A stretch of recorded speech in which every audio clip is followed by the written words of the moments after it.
Hello friends, welcome back to our channel. നമ്മൾ ഇന്ന് കാണാൻ പോകുന്നത് മിസ്സിസ് ദേശ്പാണ്ഡെ എന്ന ഒരു ക്രൈം ത്രില്ലർ സീരീസ് ആണ്. നഗരത്തിൽ ഒരു സീരിയൽ കില്ലർ വന്നിരിക്കുന്നു. വർഷങ്ങൾക്ക് മുമ്പ് ജയിലിലായ ഒരു സീരിയൽ കില്ലറിന്റെ പാറ്റേണിലാണ് ഈ കോപ്പി കാറ്റ് കില്ലർ വന്നിരിക്കുന്നത്. ഈ കോപ്പി കാറ്റ് കില്ലറിനെ കണ്ടുപിടിക്കാൻ വേണ്ടിയിട്ട് ജയിലിൽ കിടക്കുന്ന പഴയ സീരിയൽ കില്ലറിന്റെ സഹായം തേടുകയാണ് പോലീസ്. ആരായിരിക്കും യഥാർത്ഥ കില്ലർ എന്ന് നമുക്ക് ഈ സീരീസ് കണ്ടു തന്നെ അറിയാം. അതിനുമുമ്പ് എല്ലാവരും നമ്മുടെ വീഡിയോ ഒന്ന് ലൈക്ക് ചെയ്ത് സപ്പോർട്ട് ചെയ്യുക. സീരീസിന്റെ ആദ്യത്തെ എപ്പിസോഡിന്റെ തുടക്കത്തിൽ തന്നെ കാണിക്കുന്നത് ഒരു മൂവി സ്റ്റാർ ആയ വിരാട് എന്ന് പറയുന്ന ആളെയാണ്. അയാൾ അന്നത്തെ രാത്രി 2 റഷ്യൻ യുവതികളുടെ കൂടെ സ്പെൻഡ് ചെയ്യാനായിരുന്നു ആഗ്രഹിച്ചിരുന്നത്. അത് കാരണം ബിൽഡിംഗിലെ CCTV ക്യാമറകളൊക്കെ ഓഫാക്കി ഏതോ ഒരു ബ്രോക്കറെ വിളിച്ച് ആ യുവതികളെ അങ്ങോട്ട് പറഞ്ഞു വിടാൻ പറയുന്നു. തന്റെ ഫ്ളാറ്റിൽ കയറി ആ യുവതികൾക്ക് വേണ്ടി വെയിറ്റ് ചെയ്തുകൊണ്ടിരിക്കുന്ന സമയത്ത് ആരോ വന്ന് കോളിംബെല്ലടിക്കുന്നു. യുവതികളാണെന്ന് കരുതിയിട്ട് അവൻ പോയി വാതിൽ തുറക്കുന്നു. മുമ്പിൽ നിൽക്കുന്ന ആളെ കണ്ട് അവൻ ഞെട്ടി. നീ എന്തിനാ ഇങ്ങോട്ട് വന്നേ എന്ന് ചോദിച്ചതും ആ വ്യക്തി അവനെ ചവിട്ടിയിട്ട് ഒരു കയറുകൊണ്ട് അവന്റെ കഴുത്ത് ഞെരിച്ച് അവനെ കൊല്ലുന്നു. എന്നിട്ട് ആ ഡെഡ് ബോഡി ഒരു കണ്ണാടിക്ക് നേരെ തിരിച്ചു വെക്കുകയാണ്. അവന്റെ കണ്ണുകളിൽ പശ തേച്ച് അത് തുറന്നു വെക്കുന്നു. അവിടെ ഇരുന്നൊരു മെഡലും എടുത്ത് അവന്റെ കയ്യിൽ വെച്ചിട്ടുണ്ടായിരുന്നു. എന്നിട്ടാണ് കില്ലർ അവിടെ നിന്നും പോകുന്നത്. റഷ്യൻ യുവതികൾ വരുമ്പോഴേക്കും ഇവന്റെ മൃതദേഹമാണ് കാണുന്നത്. പെട്ടെന്ന് പോലീസിനെ വിവരമറിയിക്കുന്നു. കമ്മീഷണറായ അരുൺ സംഭവ സ്ഥലത്ത് വന്ന് ഈ സാഹചര്യം എല്ലാം കണ്ടതോടുകൂടി അയാളുടെ മനസ്സിലൂടെ പല കാര്യങ്ങളും കടന്നു പോകുന്നു. ഇവന്റെ ബോഡി കിടക്കുന്ന രീതിയും അവന്റെ കഴുത്തിലെ കയറും എല്ലാം തന്നെ വർഷങ്ങൾക്ക് മുമ്പ് നടന്നൊരു കേസുമായിട്ട് ബന്ധമുണ്ടെന്ന് അയാൾക്ക് മനസ്സിലായി. 25 വർഷങ്ങൾക്ക് മുമ്പ് ഇതേ രീതിയിൽ കൊല നടത്തിയിരുന്ന ഒരു കില്ലർ ഉണ്ടായിരുന്നു. സീമ ദേശ്പാണ്ഡെ എന്നായിരുന്നു ആ കില്ലറിന്റെ പേര്. അവരിപ്പോൾ ഹൈദരാബാദ് ജയിലിലാണുള്ളത്. അരുൺ പെട്ടെന്ന് ജയിലിലേക്ക് വിളിച്ചിട്ട് ചോദിക്കുന്നുണ്ട്, ആ ലേഡി ഇപ്പോഴും ജയിലിനുള്ളിൽ തന്നെയല്ലേ എന്ന്. സീമ ഇവിടെ തന്നെ ഉണ്ടെന്ന് അവിടുത്തെ ജയിൽ വാർഡൻ ഉറപ്പ് കൊടുക്കുന്നു. സീമ ജയിലിന് പുറത്തിറങ്ങിയിട്ടില്ലെങ്കിൽ അതേ പാറ്റേണിൽ ആരായിരിക്കും ഈ കൊലപാതകങ്ങൾ നടത്തുന്നത്? അടുത്ത സീനിൽ നമ്മളെ കാണിക്കുന്നത് ജയിലിൽ കിടക്കുന്ന സീമയാണ്. രാവിലെ എഴുന്നേറ്റ് സൂര്യ നമസ്കാരമൊക്കെ ചെയ്തിട്ട് സീമ ജയിലിലുള്ള ജോലികൾ ചെയ്തു തുടങ്ങും. അവർ നന്നായിട്ട് ആഹാരം പാകം ചെയ്യുമായിരുന്നു. അവിടെയുള്ള എല്ലാവർക്കും അവരോട് വലിയ സ്നേഹമായിരുന്നു. അതിനിടയ്ക്ക് സീമയെ ജയിൽ സൂപ്രണ്ട് വിളിക്കുന്നു. സീമ അവിടെ എത്തുമ്പോൾ ന്യൂസ് ചാനലില് ഈ വിരാടിന്റെ കൊലപാതകത്തെ പറ്റി പറയുന്നതെല്ലാം തന്നെ സീമ കാണുന്നുണ്ട്. താൻ ചെയ്യുന്ന രീതിയിൽ കൊലപാതകങ്ങൾ പുറത്തു നടക്കുന്നു എന്നറിഞ്ഞപ്പോൾ സീമയ്ക്ക് ഒരു ഞെട്ടലുണ്ടായിരുന്നു. മുമ്പിലുള്ള കമ്മീഷണർ അരുണാകട്ടെ നിങ്ങളെപ്പറ്റി അന്വേഷിച്ചു, നിങ്ങൾ തമ്മിൽ എന്തെങ്കിലും ബന്ധമുണ്ടോ എന്ന് ജയിൽ സൂപ്രണ്ട് അവളോട് ചോദിക്കുന്നു. കഴിഞ്ഞ 5 വർഷമായിട്ട് നിങ്ങളെപ്പോൾ നല്ലൊരു തടവുകാരിയെ ഞാൻ കണ്ടിട്ടില്ല. ഇതെല്ലാം കേട്ട് കഴിഞ്ഞ് സീമ അവരോട് പറയുന്നുണ്ട്, കമ്മീഷണർ അരുണിന് എനിക്കൊരു മെസ്സേജ് കൊടുക്കാനുണ്ടെന്ന്. തന്നെ വന്ന് കാണാൻ അരുണിനോട് സീമ ആവശ്യപ്പെടുകയായിരുന്നു. അവിടേക്ക് പോകാൻ അരുൺ തീരുമാനിച്ചിരിക്കുന്ന സമയത്ത് ഒരു ജേർണലിസ്റ്റ് അവിടേക്ക് വരുന്നു. 25 വർഷം മുമ്പ് നടന്നിരുന്ന കൊലപാതക പരമ്പര വീണ്ടും തുടങ്ങിയിരിക്കുന്നു. അതേ കൊലയാളി തന്നെയാണോ ഇത് ചെയ്യുന്നതെന്ന് ഇയാൾ ചോദിക്കുന്നു. കാരണം 25 വർഷങ്ങൾക്ക് മുമ്പ് ആ സീരിയൽ കില്ലറിന്റെ കേസ് അന്വേഷിച്ചിരുന്നത് അരുണാണ്. അന്ന് പക്ഷെ ആ കൊലയാളിയെ കണ്ടുപിടിച്ചതായിട്ട് നിങ്ങൾ ആരോടും പറഞ്ഞിട്ടില്ല. ഒരു മീഡിയയിലും അത് വന്നിട്ടുമില്ല. പക്ഷെ എന്നിട്ട് നിങ്ങൾക്ക് പ്രൊമോഷൻ കിട്ടി. കൊലപാതകയെ നിങ്ങൾ പിടിച്ചില്ലെങ്കിൽ നിങ്ങൾക്ക് എങ്ങനെ പ്രൊമോഷൻ കിട്ടും? ആ കൊലപാതകി പിന്നെ കൊലപാതകങ്ങൾ തുടർന്നിട്ടുമില്ല. ചിലപ്പോൾ കില്ലർ ക്രൈം നിർത്തിയതായിരിക്കും. എന്താണെങ്കിലും നിങ്ങൾ എന്തൊക്കെയോ മറച്ചു വെക്കുന്നുണ്ടെന്ന് ജേർണലിസ്റ്റ് അരുണിനോട് പറയുന്നു. അതേസമയം മറ്റൊരിടത്ത് ഘോഷ് എന്ന് പറയുന്ന ഒരാള് അർദ്ധരാത്രിയിൽ ഒരു വീട്ടിൽ കയറി അവിടുത്തെ കുടുംബനാഥനെ തട്ടിക്കൊണ്ടു പോവുകയാണ്. പിന്നീട് കാണിക്കുന്നത് അരുൺ സീമയെ കാണാൻ വരുന്നതാണ്. സീമ ദേശ്പാണ്ഡെ എന്നാണ് അവരുടെ യഥാർത്ഥ പേരെങ്കിലും അവര് സീനത്ത് എന്ന പേരിലായിരുന്നു ഈ ജയിലിൽ കഴിയുന്നത്. 25 വർഷങ്ങൾക്ക് മുമ്പ് സീമ ഒരു സീരിയൽ കില്ലർ ആയിരുന്നു. ഒരുപാട് പേരെ അവൾ കൊന്നിട്ടുണ്ട്. അവളുടെ അവസാനത്തെ കൊലപാതകത്തിലാണ് പോലീസുകാർ അവളെ പിടിക്കുന്നത്. അവളുടെ ആ കൊലപാതകത്തിന് മാത്രമേ പോലീസുകാരുടെ കയ്യിൽ തെളിവുകൾ ഉണ്ടായിരുന്നുള്ളൂ. അതിനു മുൻപുള്ള കൊലപാതകത്തിൽ അവൾക്കെതിരെ ഒരു തെളിവും ഉണ്ടായിരുന്നില്ല. പക്ഷെ എന്നിട്ട് പോലും സീമ ആ കൊലപാതകങ്ങളും ഏറ്റുപറഞ്ഞു. പക്ഷെ അതിന് പകരമായിട്ട് അവൾ അരുണിനോട് ഒരേ ഒരു കാര്യമേ ആവശ്യപ്പെട്ടിട്ടുണ്ടായിരുന്നുള്ളൂ, ഇത് പുറത്തറിയാൻ പാടില്ല. അവൾ ശിക്ഷ ഏറ്റെടുക്കാൻ തയ്യാറാണ്. അവൾക്ക് പുതിയൊരു ഐഡന്റിറ്റി കൊടുക്കണം. ആ നാട്ടിൽ നിന്ന് മാറി മറ്റൊരു ജയിലിലേക്ക് അവളെ മാറ്റണം. അങ്ങനെയാണ് പൂനെയിൽ കൊലപാതകങ്ങൾ നടത്തിക്കൊണ്ടിരുന്ന സീമ സീനത്തായിട്ട് ഹൈദരാബാദ് ജയിലിലേക്ക് പോയത്. ഇപ്പോൾ നടക്കുന്ന കൊലകളെ പറ്റി അരുൺ സീമയോട് പറയുന്നു. ഈ വിരാടും കൂടി ചേർത്തിട്ട് 3 പേരെ ഇപ്പോൾ കില്ലർ കൊന്നിരിക്കുന്നു. കില്ലർ ഒരു പുരുഷനാകാൻ സാധ്യതയുണ്ടെന്നാണ് സീമ പറയുന്നത്. കാരണം ഇങ്ങനെയൊരു കൊലപാതകം നടത്താൻ നല്ല ശക്തി വേണം. എന്നാൽ ഒരു സ്ത്രീക്ക് ഇത് ചെയ്തൂടെ എന്ന് ചോദിക്കുമ്പോൾ സീമ പറയുന്നുണ്ട്, എന്നെ പോലെ മറ്റൊരു സ്ത്രീ എന്തായാലും ഇത് ചെയ്യില്ല എന്ന്. ആ കൊലപാതകി എന്റെ രീതിയിലാണ് കൊല നടത്തുന്നതെങ്കിൽ ഞാൻ ചെയ്ത പോലെ 8 കൊലപാതകങ്ങൾ ചെയ്യാൻ ചാൻസ് ഉണ്ട്. ഇപ്പോൾ 3 പേരെ കൊന്നില്ലേ, ഇനി ചിലപ്പോൾ 5 പേരെ കൂടി കൊല്ലും. ഈ കൊലപാതകയെ നിങ്ങൾക്കൊരിക്കലും ഒറ്റയ്ക്ക് പിടിക്കാൻ സാധിക്കില്ല. അങ്ങനെ നിങ്ങൾ പിടിക്കുമ്പോഴേക്കും ഒരുപാട് ടൈം എടുക്കും. പക്ഷെ എന്റെ സഹായം നിങ്ങൾ തേടുകയാണെങ്കിൽ ആ കൊലപാതകയെ ഈസി ആയിട്ട് നിങ്ങൾക്ക് പിടിക്കാം. കാരണം നിങ്ങൾ ചിന്തിക്കുന്നതിനേക്കാൾ കൂടുതൽ ആ കൊലപാതകയെ ഏത് രീതിയിലാണോ ചിന്തിക്കുന്നത് അതെനിക്ക് മനസ്സിലാക്കാൻ സാധിക്കും. സീമയെ തങ്ങളുടെ കൂടെ നിർത്തുന്നത് നല്ലതാണെന്ന് അരുണിനും തോന്നി. അത് കാരണം അതിനു വേണ്ടിയിട്ടുള്ള പെർമിഷൻ എല്ലാം തന്നെ ഹയർ ഒഫീഷ്യൽസിന്റെ അടുത്തു നിന്നും അരുൺ വാങ്ങിയെടുത്തു. സീമയെ മെഡിക്കൽ എമർജൻസി എന്നുള്ള പേരിൽ ജയിലിൽ നിന്നും മാറ്റി ഹൈലി സെക്യൂർ ആയിട്ടുള്ള ഒരു ബിൽഡിംഗിലേക്ക് കൊണ്ടുപോകണം. അവിടെ എല്ലാ സൗകര്യങ്ങളും ചെയ്തിട്ടുണ്ടാകും. ഈ കേസ് അന്വേഷണത്തിൽ സീമ തങ്ങളെ സഹായിക്കുന്നത് പുറം ലോകം അറിയാതിരിക്കാൻ അവർ മാക്സിമം ശ്രമിക്കുന്നുണ്ടായിരുന്നു. കൂടാതെ ഈ കേസ് അന്വേഷണത്തിന് അണ്ടർ കവർ ഓപ്പറേഷൻ ചെയ്യുന്ന തേജസ് എന്ന് പറയുന്ന ഒരു പോലീസുകാരനെയാണ് ഇവർ തെരഞ്ഞെടുക്കുന്നത്. സീമ എന്ന സീരിയൽ കില്ലറിനെ 25 വർഷം മുമ്പ് അറസ്റ്റ് ചെയ്തതായിട്ട് പുറത്തെങ്ങും അറിയില്ല. അത് കാരണം അവരുടെ ഫയലെല്ലാം തന്നെ ഹൈലി കോൺഫിഡൻഷ്യൽ ആയിരുന്നു. കുറച്ച് ആൾക്കാർ മാത്രമേ ആ ഫയൽ വായിച്ചിട്ടുള്ളൂ. അരുൺ ആ ഫയൽ തേജസിന് കൊടുത്തിട്ട് ഈ റൂം വിട്ട ഫയൽ പുറത്തു പോകാൻ പാടില്ല എന്നും ഇവിടെ ഇരുന്ന് തന്നെ വായിക്കണമെന്നും പറയുന്നു. അതേസമയം ജയിലിലായിരുന്ന സീമ തന്നെ ഉടനെ തന്നെ പുറത്തിറക്കുമെന്ന് മനസ്സിലാക്കിക്കൊണ്ട് ജയിലിൽ അവർ നട്ടുവളർത്തിക്കൊണ്ടിരുന്ന ഒരു പ്രത്യേകതരം മഷ്റൂം എടുക്കുന്നു. ആ മഷ്റൂം ആരും അറിയാതെ പൊടിച്ച് ഒരു ചെറിയ കവറിലാക്കി തന്റെ അടിവസ്ത്രത്തിനുള്ളിൽ തുന്നി വെക്കുന്നു. ഫയലുകളെല്ലാം വായിച്ചു കഴിഞ്ഞപ്പോൾ അരുൺ തേജസിനോട് പറയുന്നുണ്ട് ലാസ്റ്റ് മരിച്ചത് വിരാടാണ്. അതിനു മുമ്പ് റോബി എന്ന് രമേശ് എന്നും പറയുന്ന 2 പേർ മരിച്ചിട്ടുണ്ടായിരുന്നു. ഈ 3 പേരെയും കൊന്നത് ഒരേ പാറ്റേണിൽ തന്നെ. നൈലോൺ കയറുകൊണ്ട് കഴുത്ത് ഞെരിച്ചിട്ടുണ്ട്. അതുപോലെ തന്നെ കണ്ണടഞ്ഞു പോകാതിരിക്കാൻ ഗ്ലൂ വെച്ച് ഒട്ടിച്ചിട്ടുമുണ്ട്. ഇവരുടെ എല്ലാവരുടെയും ഡെഡ് ബോഡി ഒരു കണ്ണാടിക്ക് മുന്നിലാണ് പ്ലേസ് ചെയ്തിരുന്നത്. തന്റെ ഹസ്ബൻഡിനെ കൊന്നു എന്നുള്ള കുറ്റത്തിലായിരുന്നു സീമയെ ശരിക്കും ഇവർ ജയിലിലേക്ക് അയച്ചത്. അവരുടെ 8ാമത്തെ കൊലപാതകം അതായിരുന്നു. അതിനു മുമ്പുള്ള കൊലപാതകങ്ങളെല്ലാം അവർ തന്നെ കൺഫ്യസ് ചെയ്തതാണ്. അങ്ങനെ അന്നു മുതൽ തേജസ് ആ കേസ് ഏറ്റെടുക്കുന്നു. തേജസിന്റെ വീട്ടില് അവന്റെ വൈഫ് തൻവിയും അവന്റെ അപ്പൂപ്പനുമായിരുന്നു ഉണ്ടായിരുന്നത്. തൻവി ഒരു സലോൺ നടത്തുകയാണ്. ഇവർ 2 പേരുടെയും കോമൺ ഫ്രണ്ട് ആയിരുന്നു ദിവ്യ. ദിവ്യയും തൻവിയുടെ കൂടെ ആ സലോണിൽ തന്നെയായിരുന്നു വർക്ക് ചെയ്യുന്നത്. ഇവര് താമസിക്കുന്ന ബിൽഡിംഗിൽ നിന്നും കുറച്ച് മാറിയിട്ടാണ് ഇവരുടെ അപ്പൂപ്പൻ താമസിക്കുന്നത്. ഇടയ്ക്കിടയ്ക്ക് ഇവിടേക്ക് വരുമായിരുന്നു. തനിക്ക് പുതിയൊരു അസൈൻമെന്റ് കിട്ടിയിട്ടുണ്ടെന്ന്, എന്നാൽ ഒരു സീരിയൽ കില്ലറിനെ പിടിക്കാനാണ് താൻ പോകുന്നതെന്ന് ആരോടും തുറന്നു പറഞ്ഞില്ല. കാരണം അത് ഹൈലി കോൺഫിഡൻഷ്യൽ ആയിരുന്നു. അതേസമയം ജയിലിലാകട്ടെ സീമ വയറുവേദന എടുക്കുന്ന പോലെ അഭിനയിക്കുന്നു. പെട്ടെന്ന് കൂടെ ഉണ്ടായിരുന്ന തടവുപുള്ളികൾ സൂപ്രണ്ടിനെ വിളിക്കുകയും അവരെ ഹോസ്പിറ്റലിലേക്ക് കൊണ്ടുപോവുകയും ചെയ്യുന്നു. എന്നാൽ ഇതെല്ലാം ഇവരുടെ പ്ലാനിങ്ങിന്റെ ഭാഗമായിരുന്നു. ഹോസ്പിറ്റലിൽ കൊണ്ടുപോകുന്ന രീതിയിൽ അവരെ പോലീസുകാർ കൊണ്ടുപോകുന്നത് അവർ പ്രത്യേകം തയ്യാറാക്കിയിട്ടുള്ള ഒരു ബിൽഡിംഗിലേക്കായിരുന്നു. അവിടെ ഹൈ സെക്യൂരിറ്റി ഉണ്ടായിരുന്നു. ഇവരെ നല്ല രീതിയിൽ പരിശോധിച്ചിട്ടാണ് ഉള്ളിലേക്ക് കടത്തുന്നത്. ആ റൂമുകളിലെല്ലാം തന്നെ ക്യാമറയുണ്ട്. അവർക്ക് ഉപയോഗിക്കാൻ വേണ്ടിയിട്ടുള്ള വസ്ത്രങ്ങളും ബാക്കി സാധനങ്ങളും അവിടെ വെച്ചിട്ടുണ്ടായിരുന്നു. സീമ ഫ്രഷായി വന്ന ശേഷം ക്യാമറയിൽ കാണാതെ തന്റെ അടിവസ്ത്രം ബെഡിനുള്ളിലേക്ക് തിരികെ വെക്കുന്നു. അതിലായിരുന്നു അവർ ആ മഷ്റൂമിന്റെ പൊടി ഒളിപ്പിച്ചു വെച്ചിരുന്നത്. അരുണും തേജസും വന്ന സമയത്ത് സീമയാകട്ടെ അരുണിനോട് പഴയ കാര്യങ്ങളൊക്കെ സംസാരിക്കാൻ തുടങ്ങിയതും തേജസ് ഒട്ടും ഇൻട്രസ്റ്റ് കാണിച്ചില്ല. കേസിനെ കുറിച്ച് സംസാരിക്കാമെന്നാണ് തേജസ് പറയുന്നത്. തേജസ് അവരെ ക്രൈം നടന്ന സ്ഥലത്തെ ഫോട്ടോസ് കാണിക്കുന്നു. എന്നാൽ ഫോട്ടോസ് കണ്ടു കഴിഞ്ഞാൽ കൂടുതൽ കാര്യങ്ങൾ മനസ്സിലാകില്ല, എനിക്ക് ആ സ്ഥലം നേരിട്ട് കാണണമെന്നാണ് സീമ പറയുന്നത്. ഇവരെ എങ്ങനെ പുറത്തു കൊണ്ടുപോകുന്നതിൽ തേജസിന് താല്പര്യം ഉണ്ടായിരുന്നില്ല. എന്നിട്ടും അരുൺ അതൊന്നും കേൾക്കാതെ അവരെയും കൂട്ടി വിരാട് മരിച്ചു കിടന്ന സ്ഥലത്തേക്ക് പോകുന്നു. അതേസമയം തന്നെ ഘോഷ് എന്ന് പറയുന്ന ആളെ നമ്മളെ കാണിക്കുന്നുണ്ട്. അയാൾ രാത്രിയിൽ ഒരാളെ തട്ടിക്കൊണ്ടു വന്നിട്ടുണ്ടായിരുന്നില്ലേ, ആ വ്യക്തിയെ ഘോഷ് ഒരു ബിൽഡിങ്ങിനുള്ളിൽ കെട്ടിയിട്ടിരിക്കുകയാണ്. സീമ വിരാടിന്റെ വീട്ടിലെത്തി അവിടെയെല്ലാം തന്നെ പരിശോധിക്കുന്നു. ഇവിടെ എന്താ നടന്നിട്ടുണ്ടായിരിക്കുക എന്ന് സീമയ്ക്ക് മനസ്സിൽ കാണാമായിരുന്നു. വർഷങ്ങൾക്ക് മുമ്പ് താൻ ചെയ്തൊരു കൊലപാതകത്തില് കൊലപാതകയുടെ കയ്യിൽ ഒരു മെഡലിയാൻ വെച്ചു കൊടുത്തിട്ടുണ്ടായിരുന്നു. ആ രീതിയിൽ തന്നെയാണ് ഈ കൊലപാതകം നടന്നിരിക്കുന്നത്. അപ്പൊ ഈ കൊലയാളി ഞാൻ ചെയ്ത കൊലപാതകങ്ങളെല്ലാം നല്ല രീതിയിൽ പഠിച്ചിട്ടുണ്ട്. ഞാൻ എന്റെ 3ാമത്തെ മർഡറിലാണ് ഇങ്ങനൊരു അവാർഡ് ആ ശവത്തിന്റെ കയ്യിൽ വെച്ചു കൊടുത്തിട്ടുണ്ടായിരുന്നത്. കൊലപാതകി എന്റെ 3ാമത്തെ കൊലപാതകമാണ് റിപ്പീറ്റ് ചെയ്തിരിക്കുന്നത്. ഈ കാര്യം ആ കൊലപാതകി മനസ്സിലാക്കിയിട്ടുണ്ടെങ്കിൽ ആ കൊലപാതകി എന്റെ ഫയല് വായിച്ചിട്ടുണ്ട്. അതിൽ മാത്രമേ ഞാൻ ഈ ഒരു കൊലപാതകത്തെ പറ്റി ഇത്ര ഡീറ്റെയിൽ ആയിട്ട് പറഞ്ഞിട്ടുള്ളൂ. ആ ഫയല് ഇതുവരെ വായിച്ചിട്ടുള്ളത് 6 പേരാണ്. അതുകൊണ്ട് ആ 6 പേരെ പറ്റി അന്വേഷിക്കാൻ തേജസ് തീരുമാനിക്കുന്നു. ഇവരെ ഹെൽപ്പ് ചെയ്തതിന് പകരമായിട്ട് സീമ അവരോട് പറയുന്നുണ്ട്, എനിക്ക് സ്വന്തമായിട്ട് കുക്ക് ചെയ്യണമെന്ന് ആഗ്രഹമുണ്ട്. അതിനു വേണ്ടിയുള്ള സാധനങ്ങൾ ആ ബിൽഡിംഗിലേക്ക് കൊണ്ടുവരുമോ എന്ന്. അവർക്ക് ആഹാരം പാകം ചെയ്യാൻ ഇഷ്ടമാണെങ്കിൽ അങ്ങനെ ചെയ്തോട്ടെ എന്ന് കരുതിയിട്ട് അതിനുള്ള സാധനങ്ങൾ അരുൺ അവർക്ക് ഏർപ്പാടാക്കി കൊടുക്കുന്നു. ആഹാരം പാകം ചെയ്യുമ്പോഴെല്ലാം തന്നെ ഒരു പോലീസ് ഓഫീസർ അവരെ വാച്ച് ചെയ്തുകൊണ്ടിരിക്കുകയായിരുന്നു. ആ ഫയല് വായിച്ച